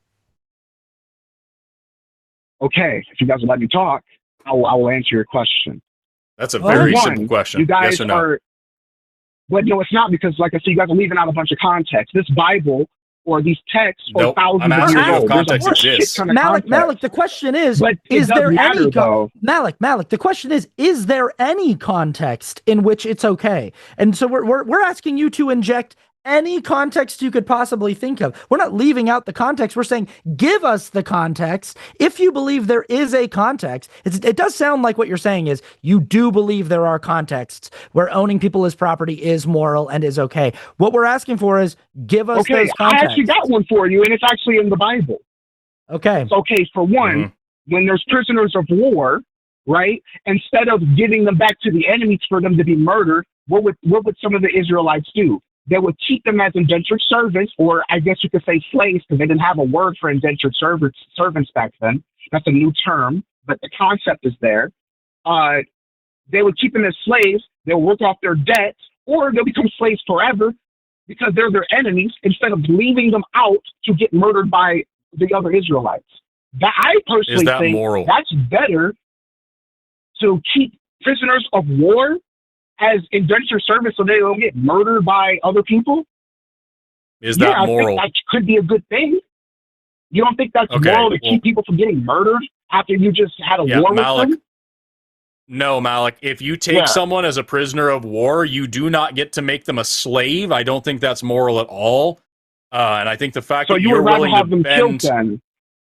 No, because that's a false dichotomy. I don't think it has to be one or the other. I could treat them like a human being while they are under my care. That's literally what was in the text, though, mate. That's what I'm talking about. This is not a hypothetical. No, this is literally in the text. Yes, and in the text, it's pretending like those are the only two options when they're not. And if the only two options are this person dies or this person is a slave, then your God is too weak to come up with a third option, and I wouldn't worship him anyway. Here's where we're at, dude, is in the year of our Dark Lord, 2026. Sorry, go ahead, Dawson. Go ahead. Go ahead. I'm asking, why are you guys not answering my questions? I answered every question you guys really quick. I am just curious. And no, you haven't, by the way. Oh my But lord! I'm just curious. I have. How much? I quickly just did. But okay. Are you actually Andrew Tate, or how much Andrew Tate do you listen to? Your voice is like identical. He's got a very, very, very No. specific voice, and your voice is like identical. And the fact that you say mate too, and you I don't have listen a to Andrew discernible. Tate. I don't like that motherfucker. But why do you say mate? That's a good. Hey, And you don't have a discernible English accent. You say mate. No, guys. And you sound exactly like him. Ad hominems. I'm It not. doesn't matter No, if I I'm sound not. just like- That's not an ad ad hominem. hominem. He's just That's being not how silly. an ad hominem What does me works. having a being or Andrew Tate fan have to do with what I'm arguing? I'm It just was just- asking he if you was just are. being- I'm not a Trump. Okay, first of all, okay, listen. He's I'm not just a Trump being supporter, silly you guys are because you're thinking that. I literally don't like defending him. slavery. No, I'm not. I just told You you are. guys. You asked me, like you just, well, for one, you guys just lied and said I didn't answer your questions, which I just did. Because if I didn't, you wouldn't have came up with that stupid conclusion because I never said that. But then number two, I asked you a question, you didn't answer my question. I asked you, Say the word regarding water. that third parameter. Say the word water. I What? want to hear you say the word water. Say water. Mate, I'm not playing these games. We're having a debate. We're trying to be. I'm not this kind of So person that's going entertaining. to play these Mate, games. I'm not going to say water bottle. Okay, I'm not going to say water bottle, mate. No, dude. Go First of ahead all, and ask English your is not question my again. I'll first answer language. it. I'm an immigrant, so you making fun of my accent is, to be honest, kind of offensive. But it is what it is. Hey, it's even though offensive to I'm- me I'm that you're an defending immigrant. slavery, Malik. So shut the fuck I'm up not. about offensive. I'm not though.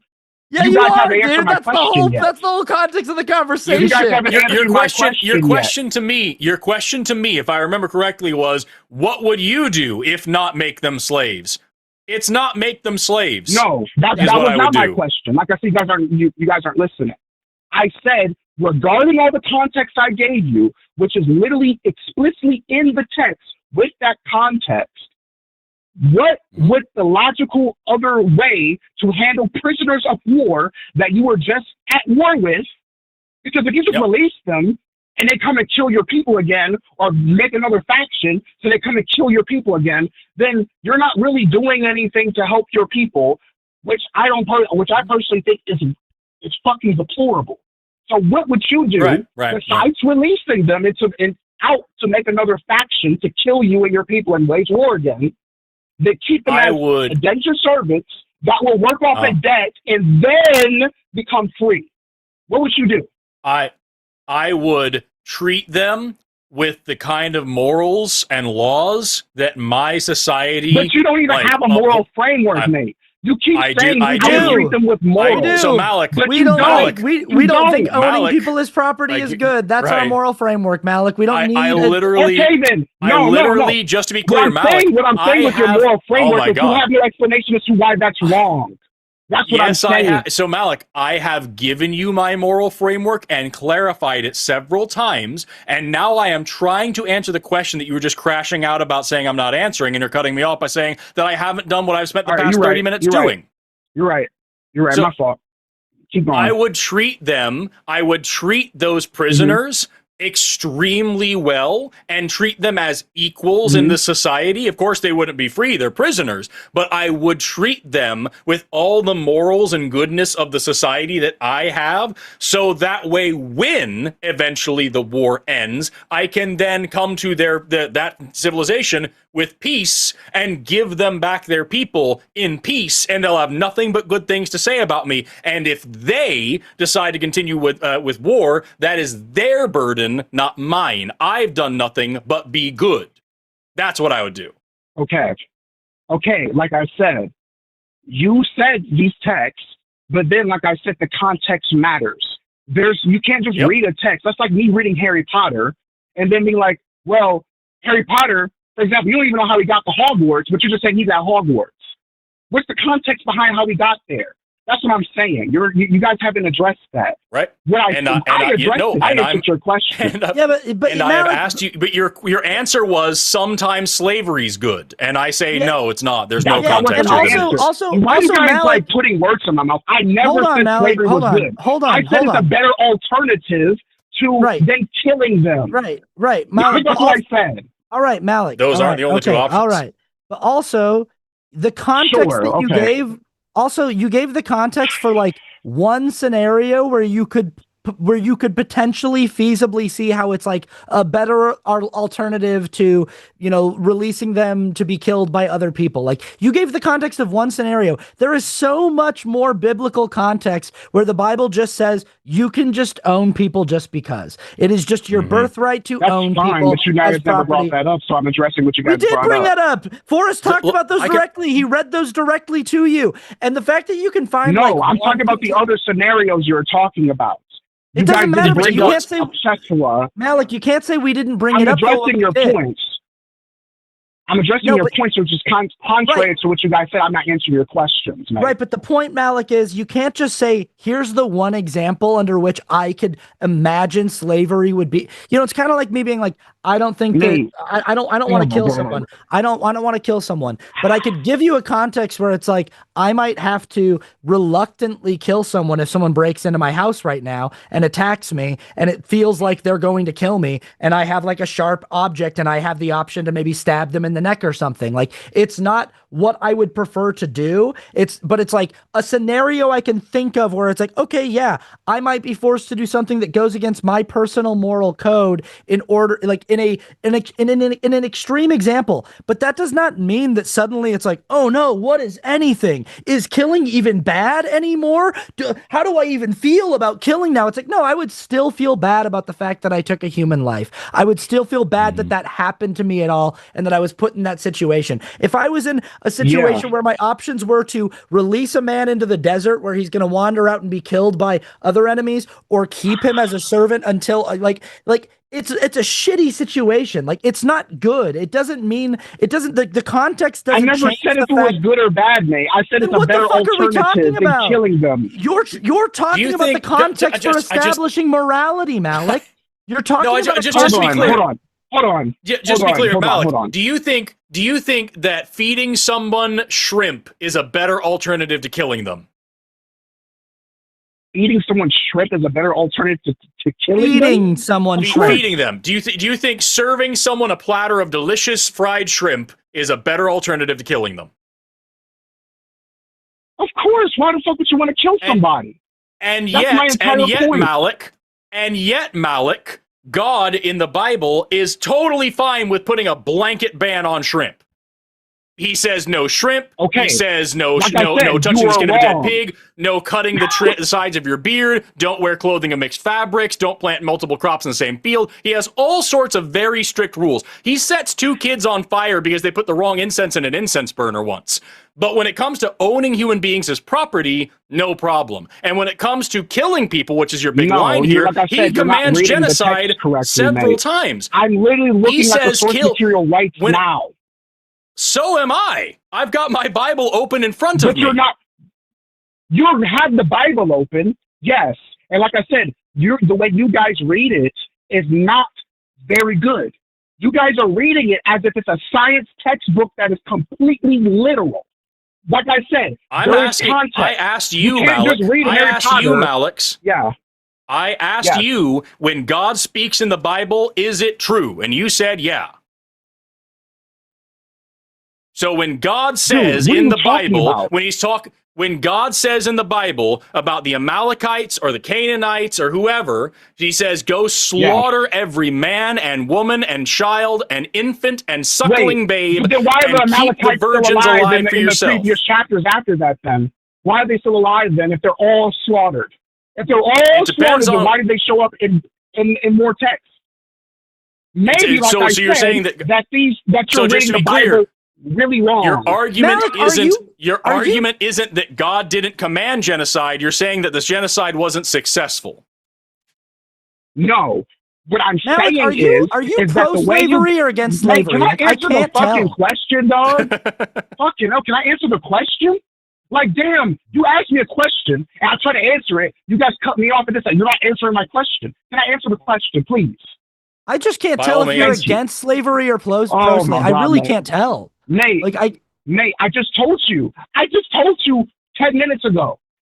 I'm reading the source material. I'm not personally saying what is right or wrong. I'm reading the source material of the context of what you guys are talking about. So, for one, that's the answer to your question. The answer to, I don't know your guys' names, my bad. But the first guy that gave me the first statement or the first rundown, your question was, repeat it again. You said something about God commanding it and it just didn't turn out right or some shit like that. I'm probably strawmanning you wrong. No. I'm actually finding the exact one that I'm talking about. It's in Samuel, and I want to make sure it's earlier on. Yes. I'm actually going to pull a specific example. I'm pulling a specific example here, just so we're on the same thing. So here we go. This is 1 Samuel chapter 15. And just to, I'm going to give you this whole story here, just to make sure we're all on the same page, and there's no way to wiggle out of this, right? So in 1 Samuel 15, God is speaking to Saul, God has anointed Saul as king. And God says to Saul about Amalek, he says, go and smite Amalek, destroy all that they have, spare them not, man and woman, infant and suckling, ox and sheep, camel and ass. Kill every single living thing in Amalek. That's what God tells Saul to do. And the next few verses, Saul goes and he does kill all these people, but then he keeps some of the sheep and oxen for himself as some of the fattest spoils of war. And then it says that God repents, that's a whole thing, that he has made Saul king. He is so angry that Saul has not slaughtered every living thing that he strips Saul of his title, torments him with demons to drive him insane, and anoints David as the new king so David can go do genocide properly. So here we have the situation. You can say, well, the Amalekites survived and they did, but God was very clear. If one single mammal in that camp survives, I'm fucking over it and I'm done with you and I'll fucking drive you crazy with demons. So God commanded slavery. Whether or not they survived has no bearing here. God very clearly wanted every single baby in that place put to the sword. How do you get around that? Okay. Ask your question again so I can hear it again so I can contextualize it in my head. Sorry. What is the context? My first debate. Here's Mike. Here it is. Here's the simplified version of the question, Malik.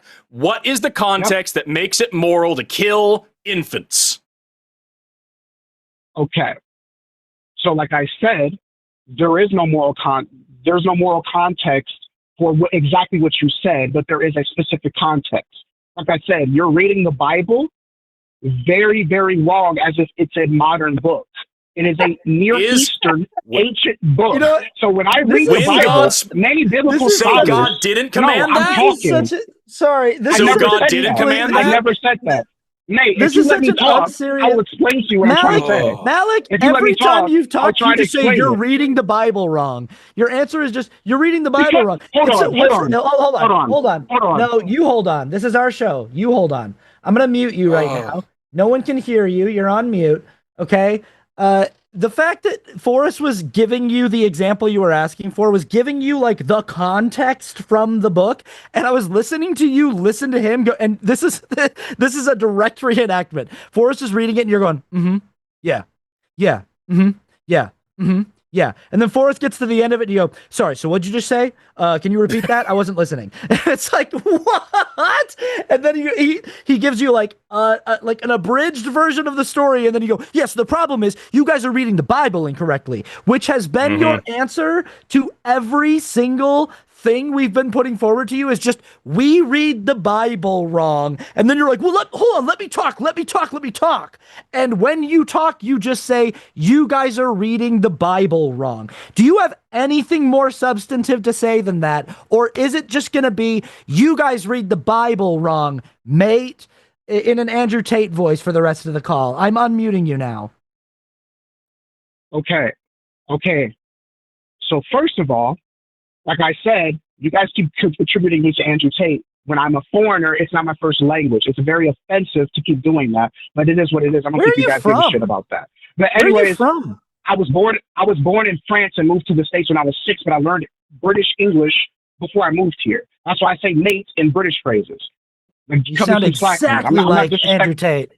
It's crazy. Well, many people in my situation sound like him. That doesn't mean we agree with him. That's a weird argument. But anyways, mainstream.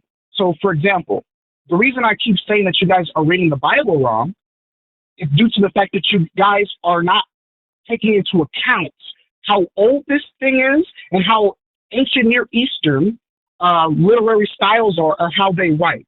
For example, that's why there are linguistic studies for things like this. That's why there are religious studies for things like this, because you have to actually understand what is being said. So that's one. Number two, when God says in Samuel 1:15, am I correct? That's what you read, right? Mm-hmm. Chapter 1, it's First Samuel 15. Okay, and cool. I would love to hear how, I would love to hear when you get done with this, I would love to hear how knowing that the Bible is old and written in a Near East tradition means that God didn't actually mean kill all the babies, like he said. Okay. I never said that he didn't say that, but here's my explanation. Right, but So that's because that's why it's so. That's why we keep interrupting you, because that doesn't address the point. I'm trying to get there. I was literally just reading it. Look, mate, I know that the book was written a long time ago, and English has evolved since then, mate. I get that. I understand that. What I'm telling you, mate, is that's kind of our whole point, right? Oh my God, sorry, it's just I went to London a few weeks ago. Can I get to the point, mate? You guys sorry are about literally that. not letting me London my a few notes. weeks ago. Malik, The mate I'm was literally trying to trying my to, mouth. mate. It's mental. I'm literally trying to. Mushy Can you get to the point? beans and Because toast, Malik. I'm literally trying to. I would like Malik, Malik, you might be one of the dumbest callers I've ever talked to on this show. The fact that you're Mate, like, what you I'm guys trying don't, to read. what you don't understand, mate. God, bloody What God, you don't mate. know This is is that the book really is getting on my thousands nerves. of years I'm old, trying mate. to explain it, but you're going on this like ad hominem tangent. What I'm trying to say, mate, is that the book is thousands of years old, mate. So it's been It doesn't change anything. You keep saying the same thing that changes nothing. It does. If you let me Malik, explain shut the fuck it, up. I'm muting you again. Shut the fuck up. If the entire crux of your argument is the book was written so long ago that no one actually knows what they really meant when they said all that shit, then why is your whole fucking argument the book says? And we gotta care about the context of the book. The context of the book is that the book is so fucking old and has been rewritten so many fucking times. Who fucking cares what the stupid book says, Malik? Slavery is bad because it's bad, okay? If you don't fucking get why slavery is bad, if you don't get that you're just lucky you were born a few hundred years later and that's why you didn't have to experience it directly, if you don't fucking get that, I can't fucking teach it to you, you fucking moron. All right, I'm done, mate. Yeah. That's it for me on this call. Have a jolly night, in it. Getting a little mental up in here, mate. I get that this is your first debate, dude. Like, fuck me, dude. You keep saying, oh, I can't even get to the point. Every time we let you talk, you start with the book's super old. And I just asked you, does that change anything? No. Why do you keep bringing it the fuck up? Like, I'm sorry, dude. It sucks, man. God said kill babies. It wasn't a good thing to say, right? Is there any context that means that that's no, but mate, we don't know what he actually meant when he said kill babies, mate. We don't know. God said really keep slaves. Mate. We God don't know. said kill babies. God said keep the numbers. God said go kill this whole civilization, but keep all the virgin girls for yourself. Sex slavery, sex trafficking. Right, is but the that context, moral? mate. But the context. Beans and toast, English brekkie. Ooh, what the fuck? God, Jesus Christ. I think the issue is that Austin actually just really hates the British, and I do too. fucking.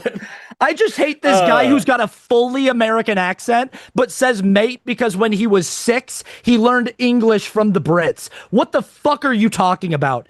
Shut the hell up, you fucking, like, bullshit. You listen to Andrew Tate every goddamn day, and you learn how to speak English from Andrew Tate and Sneeko. God. So stupid. That's why you're mad, because he fucking listens to Andrew Tate. Yeah! Pisses me off. Man. Oh, God, what a fucking idiot. Oh, my God. Anyway, Malik, this has really sucked, and we've entertained you for almost an hour now. Like, it's been 53 minutes, and you've given us nothing. Your God is evil, and I hope you try again sometime. I understand this is your first time, but come with better arguments than the book is old next time. Talk to you later, dude. God. Oh, my God. I can't. Here on this channel, we don't support the British. We never have and we never will. Fuck you, Andrew Tate. I didn't know Andrew Tate spoke with a British accent. I don't think I've ever actually listened to any. I don't think I've ever heard a single word Andrew Tate has ever actually said. That call just broke my brain. Like I was really just like the fact that like it started off with like I was an First of all, I don't believe that he was ever an atheist. I think he was doing that like that shitty thing of like, well, I used to be, you know, like I used a godless heathen like yeah, you. And then I realized I don't really know why things are bad or not. So I've got to look to a God who justifies killing kids and genocide and slavery to know what's good or bad. It's so fucking stupid from the outset, and then to have the entire retort to our argument be like, but the context, and the context is the book is old and we don't actually know what it really means. How fucking flimsy and weak to formulate your entire moral worldview off of that and say, we don't know what's moral because we don't have an old book to refer to. Oh God, it's so stupid. That's what fucking pissed me off about it. I've got 1,000 liquid death cans over here I'm crushing down. That's what pissed me off about it. Fucking, you're gonna come in here and tell me that I don't have a moral framework as an atheist, while telling me that it's silly for me to condemn slavery and genocide because I don't understand the context of writing from Palestine from 2,000 years ago. What? Well, especially after 30 minutes of me explaining, here's how my moral development is, and here's what my moral thinking is, here's where that comes from, and no, that's not what I just said. Here, let me explain again that science doesn't dictate moral law. It's just, like, dude, come on, man. It donks. It donks. We have 2 theists and 2 atheists still on the line. We had some people come in, some people drop, and some people come in. Looks like lines are closed at the moment because Luxander is a big old butt that doesn't like to have fun. But we'll go ahead and continue on with, I leave it up to you, amigo mio, the 13 or 16. What do you like? They both were waiting for the same amount of time.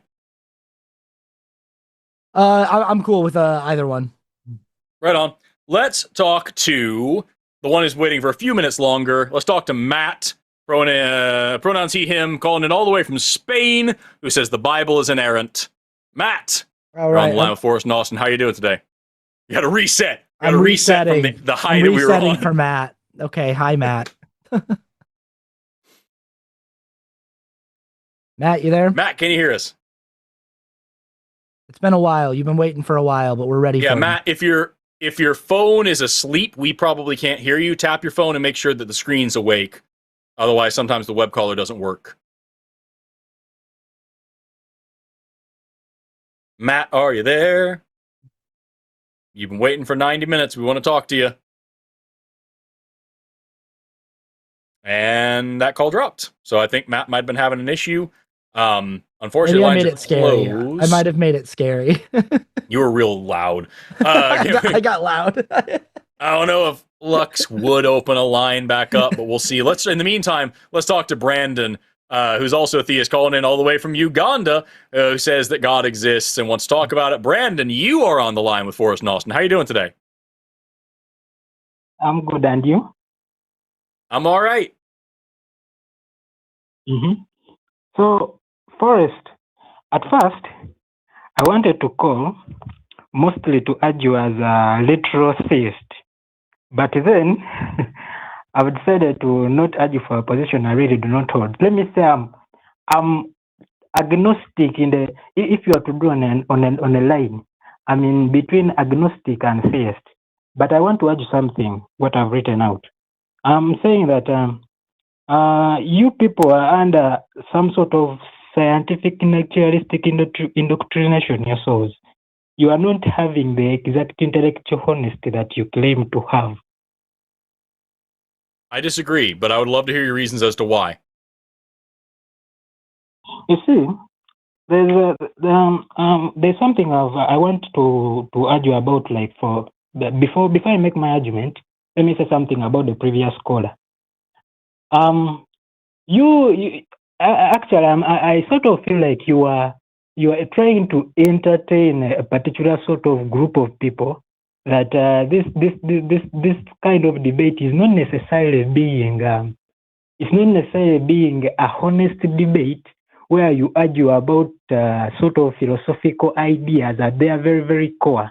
Even though obviously there are some pretty dumb theists that come up and say pretty crazy stuff. But the previous guy had, okay, I think you somehow ignored him for some of the points that he was trying to make. This is what I'm trying to say.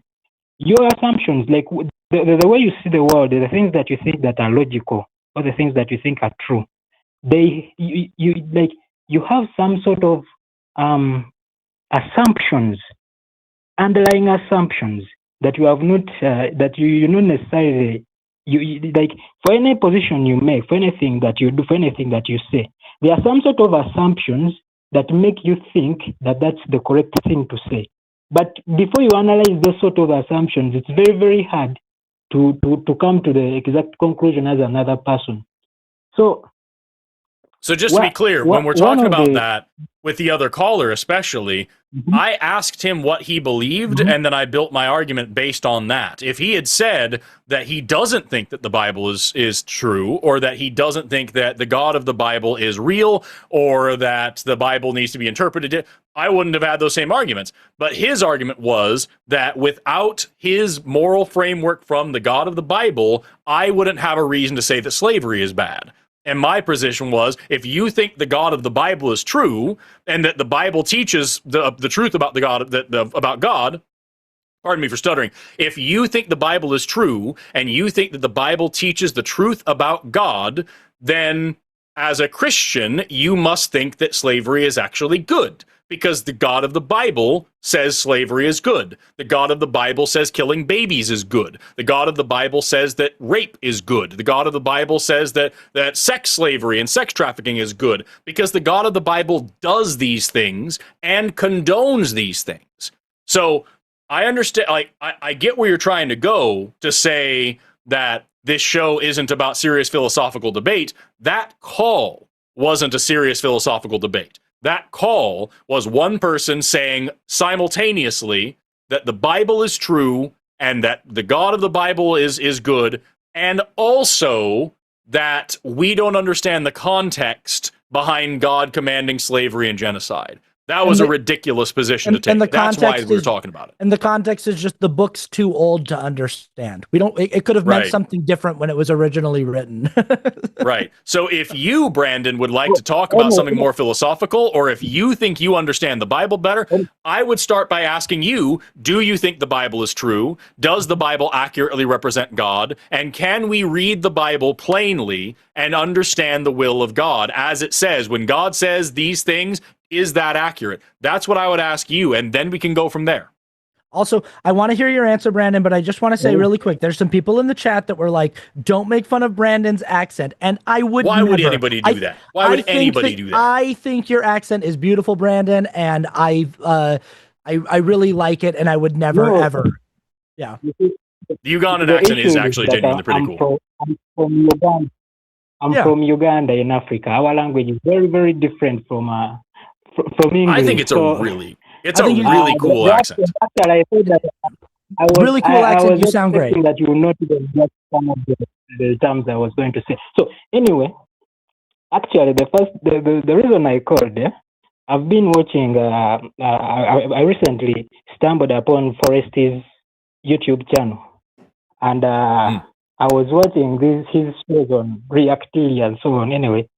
I'm so sorry. I've been really watching a lot of it. So, yep. Oh, no, I was just saying, I'm so sorry you have to suffer through my terrible videos. No. Just listen. Anyway, at first what I wanted to do, I wanted to come up with some really, really good arguments, like philosophical, well-grounded, scientific, and to argue out the position of God. But actually, as I've said, okay. Let's make this a short debate, so I don't take other people's time who have maybe other things to say. So, I wanted to come up with very, very interesting philosophical arguments for God, and sort of devil's advocate, because I'm not theist actually. I'm mostly agnostic. But what I would like to say anyway, it's sort of a complicated landscape, if you say. Anyway, I like reactivity and so on, and I'm like a huge fan of you, Forrest, and so on. But then the idea is that it's very, very okay. I'm having a hard time to say it out, but the concept of truth and what exists and what is real it's very, very hard to come to. Like, you cannot say that you have monopoly over what? You cannot say you have monopoly over truth. For example, when you say that science gives you sort of a moral framework, or science, or logic, or what, in the end, you come up as having the same exact position as the person who claims that God. There's a sort of dishonesty there. Like, for instance, when you look at everything that happens in the world, let's say the people who say that common sense or such, there's the way the human brain understands reality is very, very, very hard to comprehend. Like, for instance, let's look at the human body. When you look at the human body, there are cells. These cells have various biomolecules. They have various signaling going on. Their entire organizations, the tapestry of what is happening is very, very great. The organizations, the levels of everything going on and everything, like, it's very, very complex.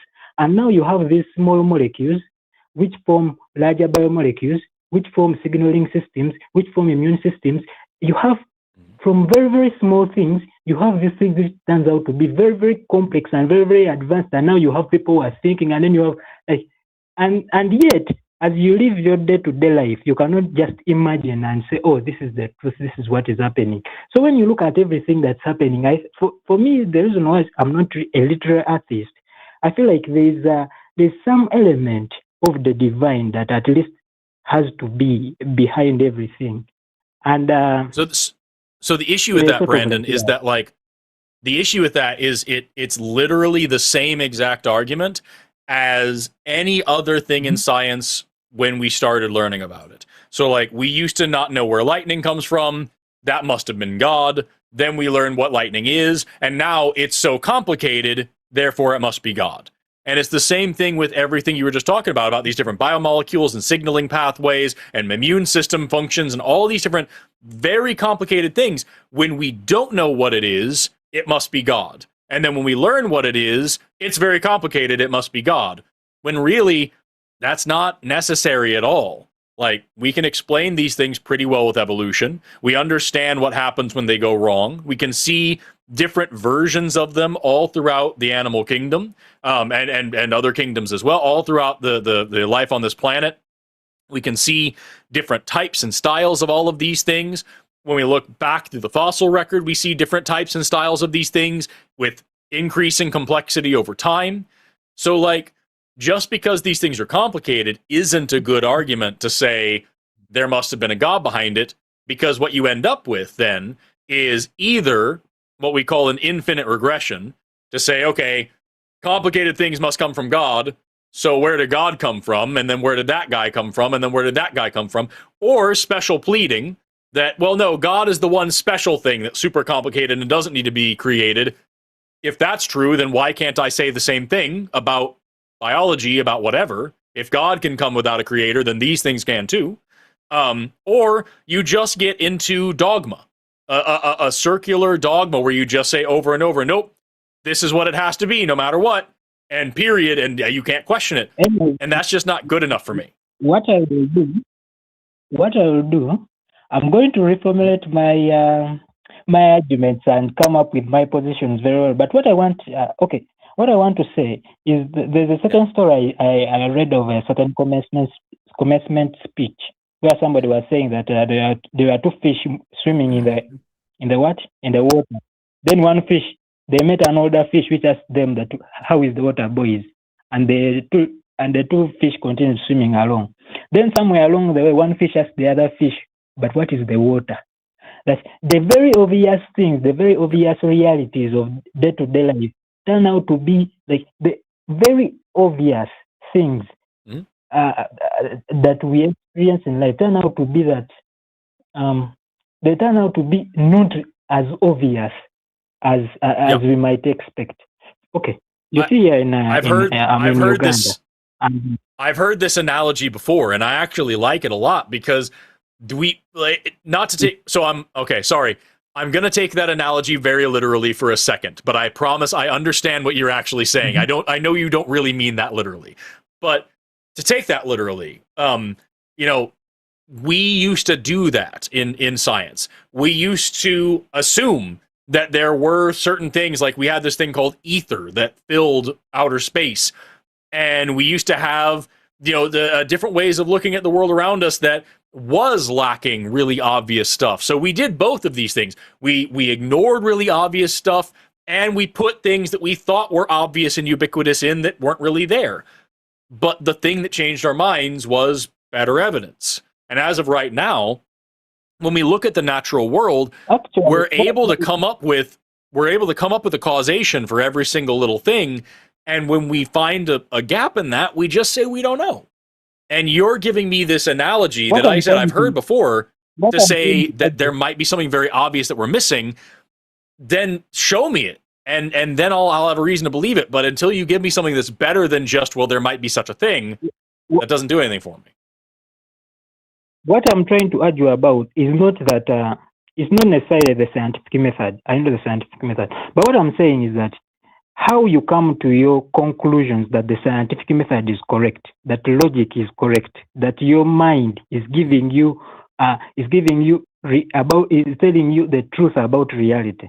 Like there is a sort of blind certainty. Like, nope, it's by their continued reliability of producing effective results.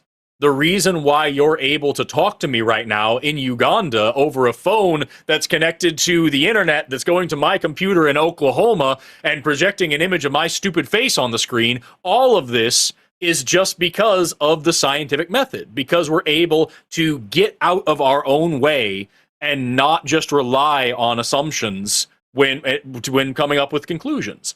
And so these tools, the scientific method and logic and all these are just tools that allow us to get a better understanding of the world around us, and then most importantly, do something with that understanding, do something with that knowledge. And that's something that you can't get out of theology. Theology, you might argue you have a better understanding, but you can't make novel testable predictions. You can't make new inventions. You can't discover new truths that you wouldn't have access to before by building on old knowledge. You can't do those things the way you can with science. Anyway, what you are saying is true, and I believe it. Maybe I've called on the wrong topic, but I have something interesting to say at least. You see, here in Uganda, it's not as developed as the US. So, so much of what the Christians in the United States and the believers in other countries, they have been exposed to more scientific knowledge and more progressive views, and so they also exist in some sort of bubble where they believe that their Bible tells them the truth about reality. Yet it's coming from a secularistic point of view. And here in Uganda, it's almost every. I've never met an atheist or an agnostic. All the people are literally believers, all of them. But then they are believers, and then they are traditionalists. The traditionalists here have beliefs, total beliefs that have been passed down generations, and people believe this. Okay, it's obvious. I'm not advocating for it. It's totally ridiculous. But I'm saying that the degree to which the human mind can be sort of delusional is really, really high. And you cannot say that science. Okay, it's very hard to say that for you, because you have a certain framework of science and it has given you certain results and you've observed certain things, that makes you to totally dismiss all the other people who are saying that they believe in God, or they believe in what, or they believe in certain miracle, or they believe in certain things. Like, that's not outright the right way to dismiss all the other things. Because now we have here people who believe that if you get maybe a duck and then you slaughter it, you get its blood, then you mix that blood with trees with leaves from a certain plant. Then you sprinkle them around a place where a function is going to happen. Then you can control the weather and you stop it from so you can stop it from raining. And then as these people are performing these rituals and they are going on, the Holy Spirit talks to pastors, like pastors who are passing by. There was that traditional function, and then there was a pastor passing by, and then the Holy Spirit told him that these people are putting demons in people, and so the pastor went to fight against the demons, and then these people were advocating for what? For the traditional spirits. Like for instance, people believe that maybe if I get your name and your picture, then I get a hen and I slaughter it. Then I pour that blood on that, and I say your names, and I say your name. Then there's a certain plant where they put fire and then they put smoke, and then like smoke comes up as you say those words. Then if I get that picture and I go and I throw it at an unnamed grave, like a grave of a person who has not discovered, like they just buried him there. And then as I walk away, I don't look back. I go as I go and I say your names and I don't look back, that then something bad will happen to you. And then there are people who attest to that with extreme certainty, like the exact same certainty that you have in science, like the exact same certainty that you say that we have this sort of framework that we have used here and here, and it has worked over all this consistent number of times, and so I'm correct because of that, and that's where I get my morality, so I can frame this thing like that. Like it's very, very like you can never know what you don't know, and you can never know when you are like if you have to say it as a prison, it's a sort of a prison where you are locked up, and you can never know that you are locked up, and you are completely certain that you are free. Hold on just a second. You've given me a lot of stuff here, and I was trust me, I was taking notes on that chicken ritual. I can do that to a picture of Trump later on. But like the point is, like you're talking about all these things that people believe. You're talking about these things that people believe.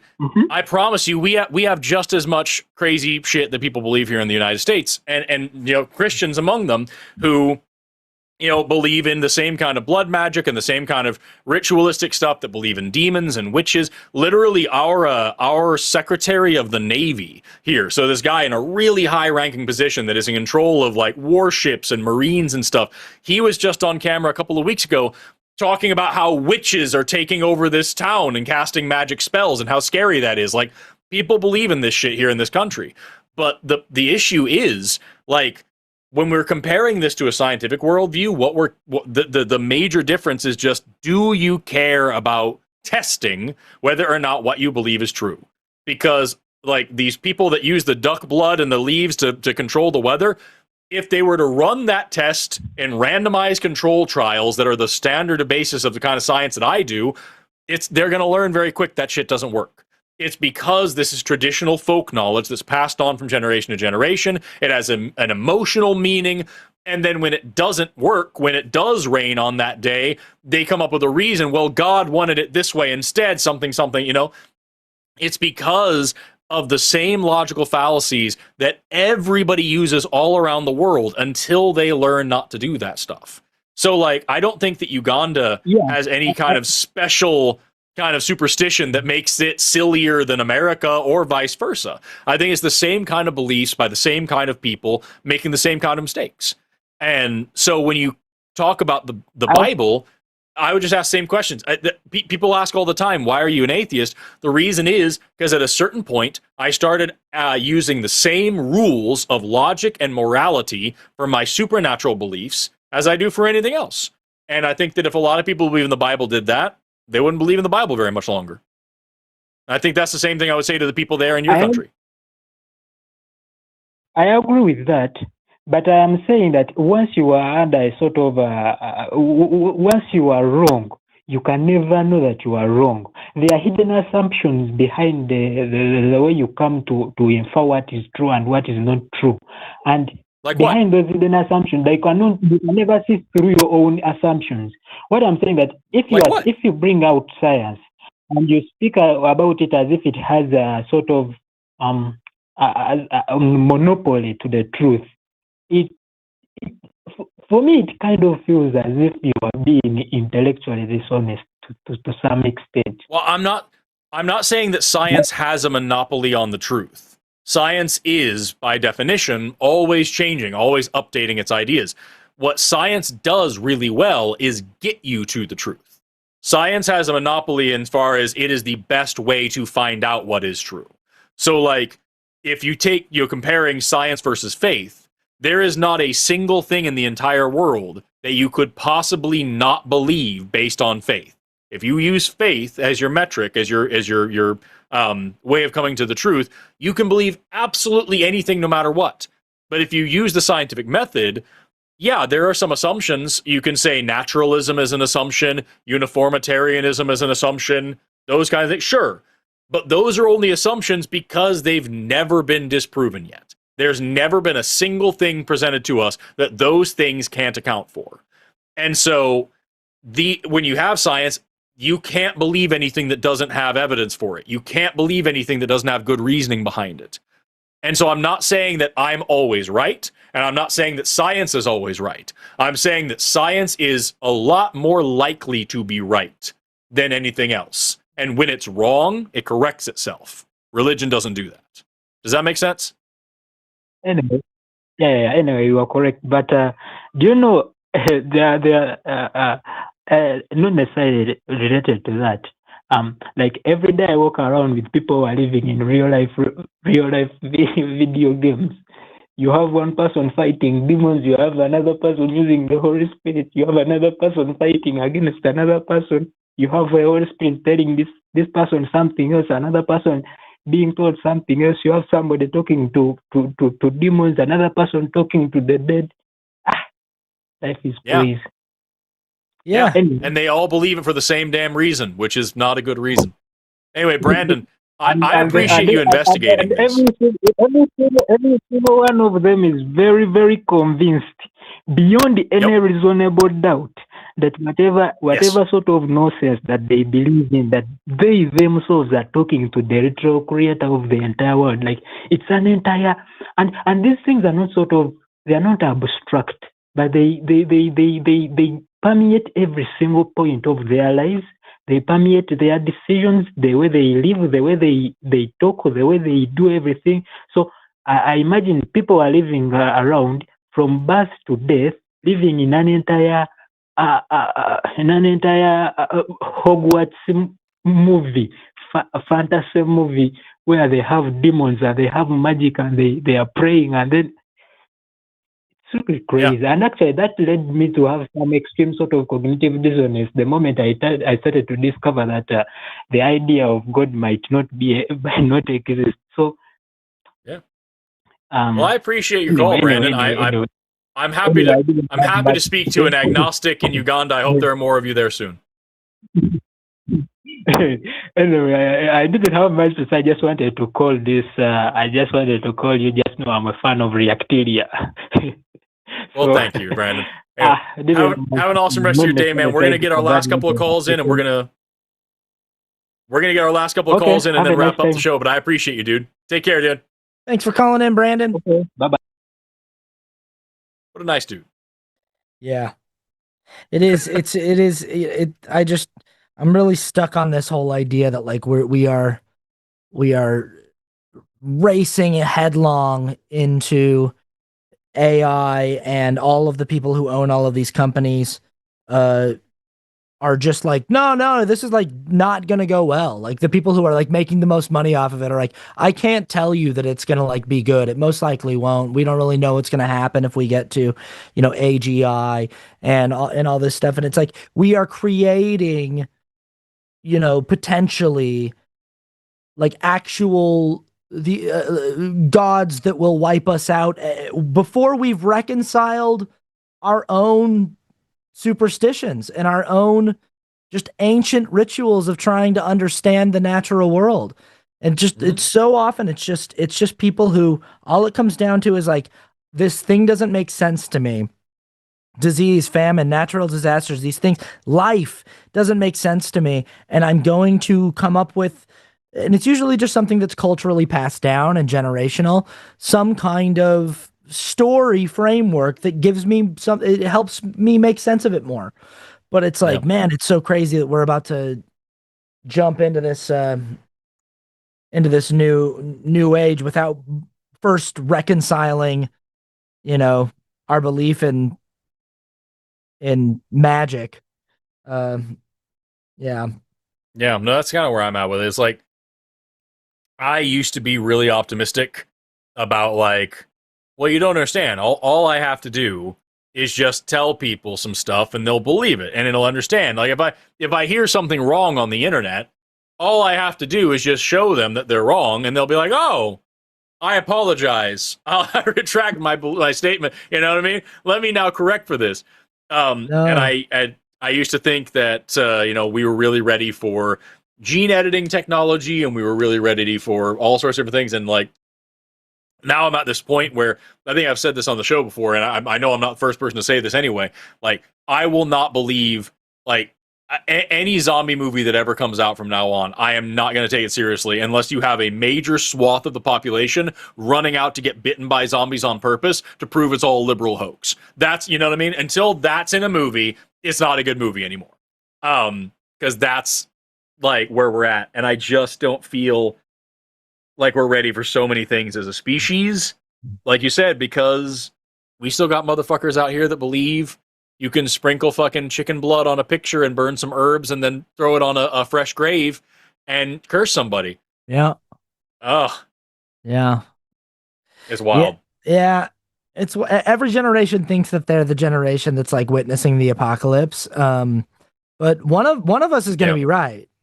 That's, you know what? It's like the lottery. It's like the lot. But I didn't post this, but I have a screenshot that I was gonna put on Instagram or something of Jimmy Snow texted me the other day, and he just said, "Did you see Donald Trump thinks that Diet Coke is good for him because it kills weeds?" And I just replied, "Man, I hope we all die soon." Yeah. That's kind of where I'm at. That was my first response. That was my first thought. I've been like diplomatically tiptoeing around I'm pretty harsh with people on Threads, and I've been trying to figure out like algorithm friendly language to tell people like I don't think you should exist, and I'm getting more and more I'm just getting to a point where I'm like maybe we just need to get more comfortable telling these people like, hey, no, actually, like, go die. You need to die. Get it done with. You need to go die. I can't get there, but like goddamn, it's one of those. It's like I'm never gonna say that I want you to die, but I am gonna say that I acknowledge the fact that the world would be so much better if you weren't in it. You know what I mean? It's like Donald Trump. It would be illegal for me to say that I hope he dies soon. I don't think it's illegal to say I hope he dies. It's illegal for me to say I will kill him or I want someone to kill him. But like, I'm not gonna say that I'm not gonna be out on the streets like a fucking like a character in Wizard of Oz singing "Ding Dong, the Witch is Dead" when it happens. I'm gonna be. You know what I mean? Like, it's just, I don't know, man. It's a whole thing. Yeah. Anyway, we got 2 calls left. Both of them are vaguely science-y. So we'll see if we can, and they've been waiting for like 2 hours. So we'll get through these folks, and then we'll see where we go. Let's see. Cheetah Maybe wants to talk about humans crossbreeding with other species. You are on the line with Forrest and Austin. How are you doing today? Hey, Forrest, you got the pronunciation right. Yeah, I thought I did last time. I don't know. I'm just here for the ride. What's going on? Yeah, just as a heads up, if my voice sounds a little bit tight, it's because I have a cat lying on my chest right now. Oh, cute. Right on. So, my question primarily has to do with 2 recent papers. One, the paper that showed that Neanderthals were capable of doing acts of dentistry. We recently found that Neanderthals could perform dental surgery. And we have an example of crossbreeding between Homo longi, the Denisovans, with Homo erectus. So with all that in mind, and with all that we know about Neanderthals, their use of art, mathematics, social care, and with all this back and forth mixing and interbreeding, how do we truly define a Homo sapiens, or where Homo erectus begins and ends, considering that it's mixed and matched with all the other homos as well? I love mixing and matching with the other homos. Yeah, so there's a few things there, and like the biggest one is just the fact that we are like morphologically extremely different. So like, here I've got on the screen for anybody what can see it. There on the left is a Neanderthal skull, and here on the right is a Homo sapiens skull. Neanderthals, their brains were way bigger than ours. Their skull was much longer and flatter than ours. They had this bony projection out the back called an occipital bun. They had a little bit more facial prognathism, where that front of their face kind of came forward. So like, these are very, very, very clearly different species. They're not so clearly different when you compare them to like archaic Homo sapiens, but if we're looking at anatomically modern Homo sapiens, like very, very obviously different. Insofar as we're talking about like the biological species concept, yeah, they were able to interbreed, and that's why they were classified as a subspecies for a long, or one of the reasons why they were classified as a subspecies for a long time. But like, nah, it's important just to remember that like different species is an increasingly useful, but still not entirely useful, and also completely, no matter what, entirely made up term or concept. You know what I mean? Okay, I'm following. Okay, yeah. So what? Oh, yes, I'm following. I was trying to make sure to following. Pardon me. Statement you're saying. Yeah. Yeah. Okay, yeah. I get what you're saying. Okay, that actually answers a couple questions. The other. Yeah, they were able to do that dental surgery thing that just came out is pretty cool. They showed drilling in teeth to, was clearly a rotten tooth. They were drilling into it to try to fix whatever was in there. We also have other evidences of medicine from there, I believe, like herbal medicines, and they're not even close to the only one. We have humans weaving like bed mats using like medicinal herbs that like kept bugs and stuff away and smelled nice, and then they would layer in ashes to keep bugs out of the beds as well. That's other species of Homo that do those. Neanderthals had music, they had instruments, they had artwork, they had makeup, they had clothing, they had jewelry, they had evidence of ceremonial burial. Some people don't like it, but like it looks like there was at least one burial site where they like covered someone with flowers before they were buried. So like there's a whole bunch of cool shit out there as far as like ways that they were similar to us in terms of culture. But all that shows is that the culture that we have is not necessarily a uniquely human thing. And that's what's so important. If you're thinking about the concept of human species, the most important thing to remember is that every single difference you can have between us and everybody else, every single thing that you think of that makes humans special, it's a difference in degree, not a difference in kind. There's not a thing that humans do that only Homo sapiens do. Just different shit that we do to different degrees, do more than anybody else. So the tech tree is probably the defining feature then? Is more the defining exactly. ability? How far along the tech tree did we get? And is that a matter of us being special or a matter of us surviving? You know what I mean? Because fucking Homo erectus they were controlling fire, they were cooking their food, they were building boats, they were doing all sorts of shit almost 2 million years ago. So, just we happen to do more shit.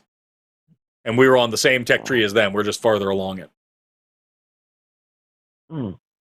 Yeah. I would recommend calling in next time Erica's on to ask more specific questions about this. She would know a lot more than me, and we are hosting together on the 25th of this month, if you want to call in for that. Okay. That sounds good. I should be done from speaking at Balticon. Sounds great. All right, man. Yeah. We're going to take our last call then. I appreciate you waiting for so long. Thank you. Thanks for answering my question. Right. No worries. Take care. Easy. I'm trying to get through science questions pretty quickly because it's not why we're here tonight, and I don't want you just sitting there. I like listening to them. I didn't know that Neanderthals had bigger brains than us. Yeah. If their brains are so big, then how come they couldn't outcompete us, huh? How come they couldn't win the species war if their brains are so big? Seems more like it's not the size of the brain, but it's how you use it. How you use it, exactly. There actually is some cool shit there we can see in modern Homo sapiens as well. Human males tend to have bigger bodies, and so like people like talk about, well, male brains are bigger than female brains. It's because average body sizes are bigger for males and females. What they don't include on the end of there is that female brains tend to be wrinklier. So Ooh. the reason why our brains are wrinkly is so that you can pack more neurons into so you get more surface area in that same space. So male brains tend to be bigger in size because male bodies tend to be bigger in size. Female brains tend to be wrinklier in order to fit that all those smarts in a smaller compartment. Suck it. Yeah. It's pretty cool. That's pretty cool. So also, brain sex isn't really a thing in a broad sense, but that's a whole other story. Now we got one last call. Unless do you want to try to petition Luxander to take another theist call? What do you want to do? No, let's do this last call. Okay, all right. If you're bored and done and hate our audience and this show, then we can be done. Let's talk to Nathan, who also has a biology question about homosexual behavior. Nathan, you are on the line with Forrest and Austin. How are you doing today? Hello. Good. How are you? I'm all right. What's up? So this is something that I had emailed Eric about a while back, and I forgot to. She answered me, but I forgot to follow up. So I know that a lot of homosexual behavior in animals is instinctual / I guess that was the word I was looking for. How do you differentiate between instinct and emotionality when it comes to that? I don't know if you can do that with literally anything. Because, like, there probably is an answer to this question, but I don't know it. Because at the end of the day, like, say, for example, take a rat. I sound like Jordan Peterson over here. Take some rats, and you have a nulliparous female rat, which means a virgin female rat that's never had any babies. And you introduce her to some baby rats. She is going to exhibit a behavior called neophobia, which means she hates those fucking babies, and she will either run away from them or attack them. Why I don't have children. You can do this, but if you inject this rat with some it's a placental hormone. I think it's analogous to progesterone or prolactin. I think it's placental prolactin. I don't remember. Some fucking important hormone that comes about towards the end of pregnancy that I don't remember off the top of my head. You can literally inject this in the rat and bam, it's going to become maternal. It's going to start behaving maternally. It is going to start taking care of these pups. And so, like, almost certainly, I should say, hormones don't cause behavior. They just make behaviors more likely. But the point is, like, now you ask this question. Maternal bonding and the emotions that go along with maternal bonding, the emotions that you can say are caused by things like oxytocin. Where do you draw the line to say, okay, if I eliminate this part of the brain, I eliminate maternal behavior across the board? And if I eliminate this hormone, or if I use this hormone, I can either eliminate or remove this maternal behavior across the board. Where do you say now, okay, well then this is no longer an emotional thing, this is a neuroendocrinological thing. And if it's not a neuroendocrinological thing, then what the fuck is it? And how do you quantify that? And we can't do these tests in experiments in humans because, like, you know, these pesky ethics and stuff. But, like, yeah, if you take this, you know, rat mother and you just obliterate her fucking I can't remember the brain region now, and I just did an exam on this a few weeks ago. There's a couple of areas of the brain. I'm pretty sure the fucking suprachiasmatic nucleus, I think.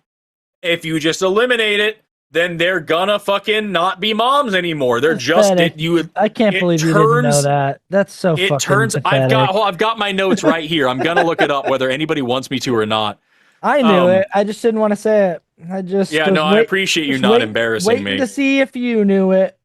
I really double check here because I'm gonna be mad that I don't know it. So just everybody shut the fuck up for a second. I'm fixing this. I'm figuring it out. But, like, while I'm scrolling through my notes over here, oh my god, maternal. I'm just doing Control F and looking for maternal behavior. if we're saying this, if we're saying like, hey, if you just do this thing, if you eliminate this part of the brain, there isn't maternal behavior anymore. Done. You know what I mean? Then what do the emotions have to do with anything? You know, what does that really mean? So that's, for me, I think, kind of a fun way to look at that. You know? Got it. Like, the reason I ask is, you know, I've heard a lot of calls, you know, you guys take from transphobes, and, you know, the one argument you use against that is, well, you know, there's homosexual behavior in animals. Well, there is, but one pushback from those people, I'm surprised that no one's brought up yet, is, you know, well, that doesn't necessarily prove that it's, you know, not just some animal instinct or whatever. Like, I used to have two cats that were brothers, and the one got very rapey over, you know, once they started getting older. So, like, obviously, like, they're not, I really somehow doubted my two cats were in a relationship. But, you ever seen that? Like, not that I'm, you know. Have you seen that song? Have you seen that song on the internet that's like, I wanna know if my cats are gay or if they're just brothers. I wanna know if they love each other or if they are lovers. And it's like just like a whole song about people being like, are my cats gay or are they just like friends that like each other a lot? What did I say? What did I say?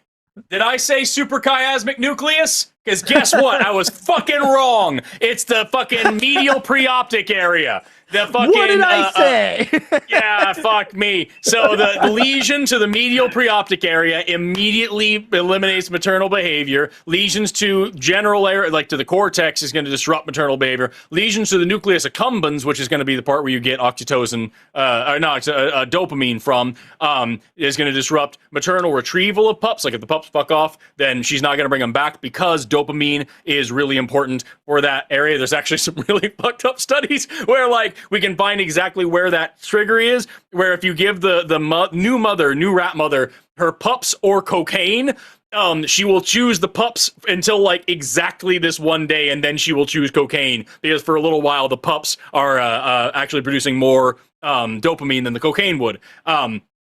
And lesions to the medial amygdala will actually accelerate maternal behavior in nulliparous females, and so and that's all there. And then it was placental lactogens that will help replace maternal prolactin midway through pregnancy. So prolactin is, you can hear the words pro before lact, like lactates, one of the things that helps produce milk. And maternal prolactin is replaced by placental lactogens, specifically midway through pregnancy, and you can inject those placental lactogens into a nulliparous female, and she will just start acting like a mother. And so, like, well, the whole point here is, and you can do this with chemosensory cues. You can fuck up their vomeronasal organ, and they're not able to recognize their things anymore. All these different things. If you can literally tinker, when my vomeronasal organ gets fucked up, that's it's a bad time. It's a bad time. Yeah. I like it. I get all wacky. I really like fucking up my vomeronasal. I don't know what you just said. But the fucking it's just you can literally tinker on these hormones and on these specific brain regions and either induce or remove these behaviors. And maternal bonding is like one of the strongest, one of the strongest emotions and emotional connections that we can identify. So you're talking about sex and romance and stuff here. I don't know a place where you could say, okay, no, this is hormonal now and this is whatever now, when you literally have like biochemical markers and cues and triggers that you can implicate. And I don't know if there is a hormone to go be gay, but like, that's a whole other conversation for another time. So do you think that the presence, like, do you think the argument of acknowledging the presence of homosexual behavior in animals is a good argument for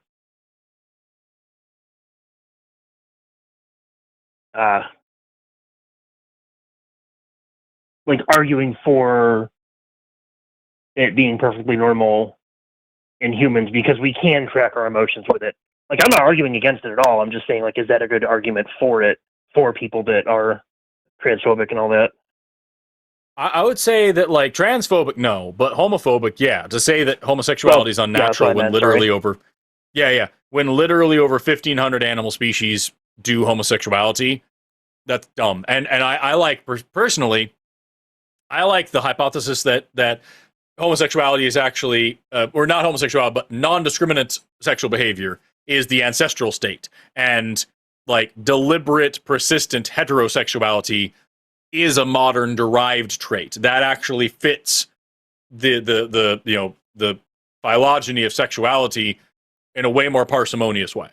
So like to say that sex is just a thing that we do and it doesn't really matter with whom, and it has a variety of different benefits and it covers a lot of different ground, and it's good. It has a lot of inclusive fitness that covers not just you and your direct gene line. That makes a lot more sense than saying everything was straight until some things did it wrong. Treating homosexuality as an aberrant behavior only makes sense in a heteronormative and, if we're being very honest, Eurocentric worldview. And I think that stifles both scientific and social progress. But that's just me.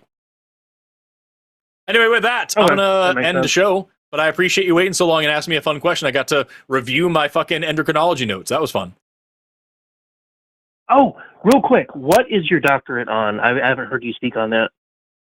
Biochemistry and molecular biology, focus on psychoneuroendocrinology. Okay. Just curious. Thank you. Yeah. Later. What a call. What a call. Thanks for putting up with me when I had to go digging in my fucking... I happened to have that shit saved, and I knew exactly where, because I had...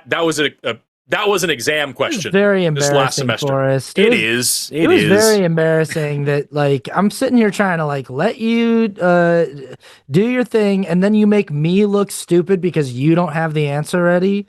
Come on, man, we're a team here. If you don't know it, then I don't know it. It is my fault. I'm sorry.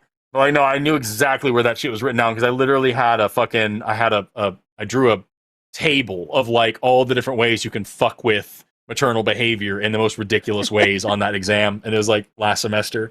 I think this is my favorite thing about you is that you are such a talented, smart person, and even when I try to fuck with you, you can't help but be so self-effacing.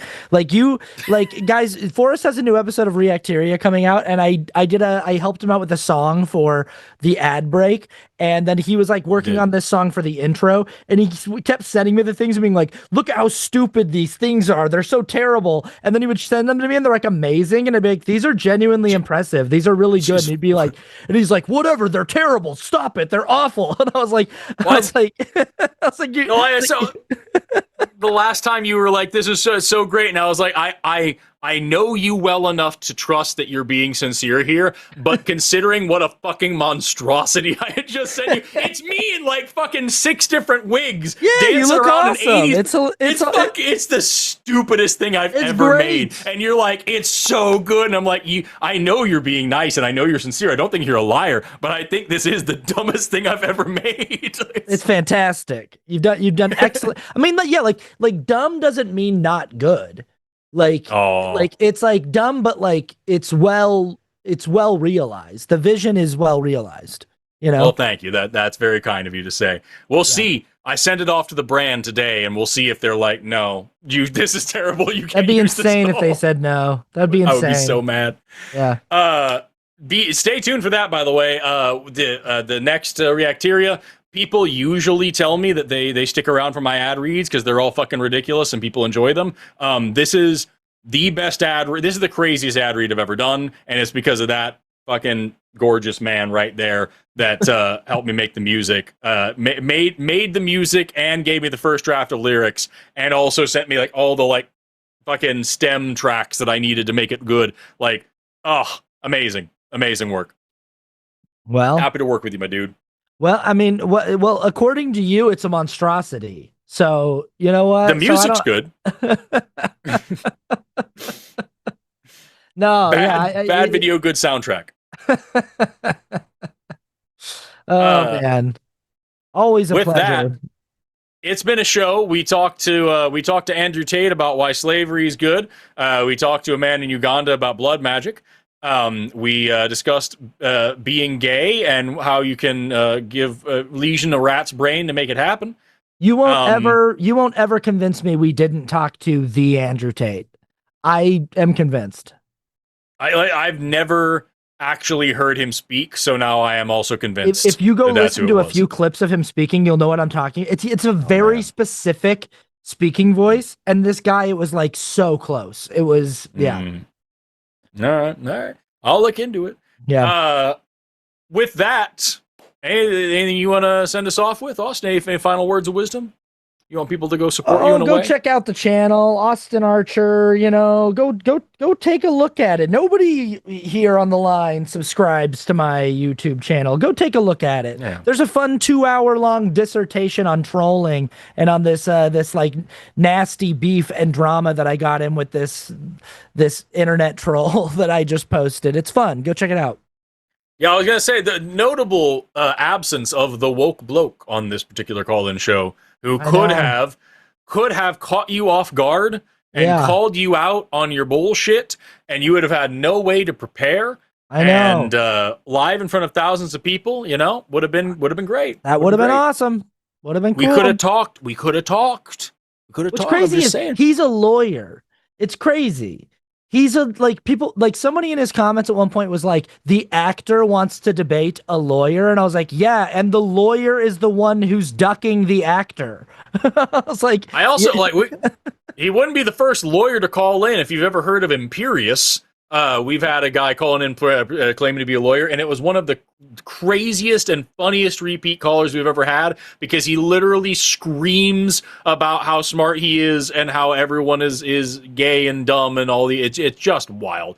Literally called into the Chewed Gum ones to chastise Promise and Alyssa for dressing as a cat and a cow on Halloween, because that's childish and shows a lack of maturity and leads them into whoredom. It was great. But I would love to have taken that call, because I commented, you put out your video to him, and the one where you're talking about being Doug Yankovic, that fucking killed me. Yeah. Just fucking Doug. That was great. Doug Yankovic. Yankovic. It was so fucking funny. And I commented on that video, and like some of Woke Blokes fans were like, no, Forrest, you like Austin? I thought you were a good one. I'm like, bitch, you support Trump. You allowed Trump to get elected. What are we doing? Are you kidding me? It drives me nuts. Look up the crossover in our audiences for like the people that take that guy. It drives me nuts. I'm like, no. It's the same.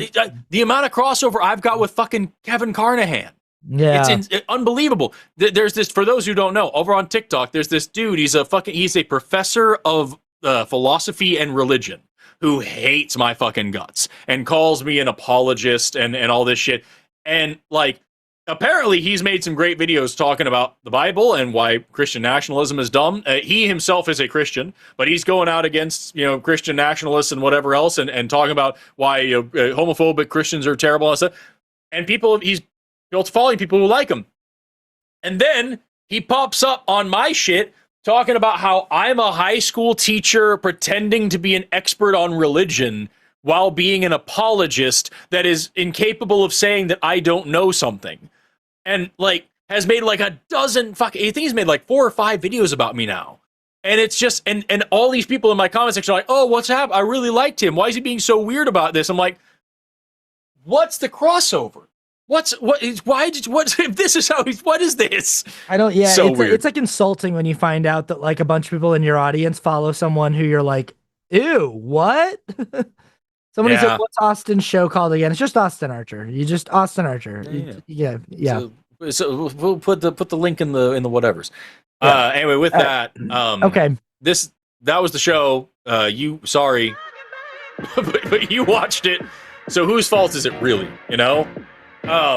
Thanks so much to Lux for producing tonight. Thank you so much to whoever produced it. It just says dots. Hold on a second. It was Paul. Why does it just say dots? It just says F and then dots. I don't fucking know. Thank you to our mods in chat for keeping things simple and safe. Thank you to our people in chat, even the ones that suck. Thank you to the callers, even the ones that suck. Shout out Andrew Tate. Fuck yourself. See you later, y'all. Bye.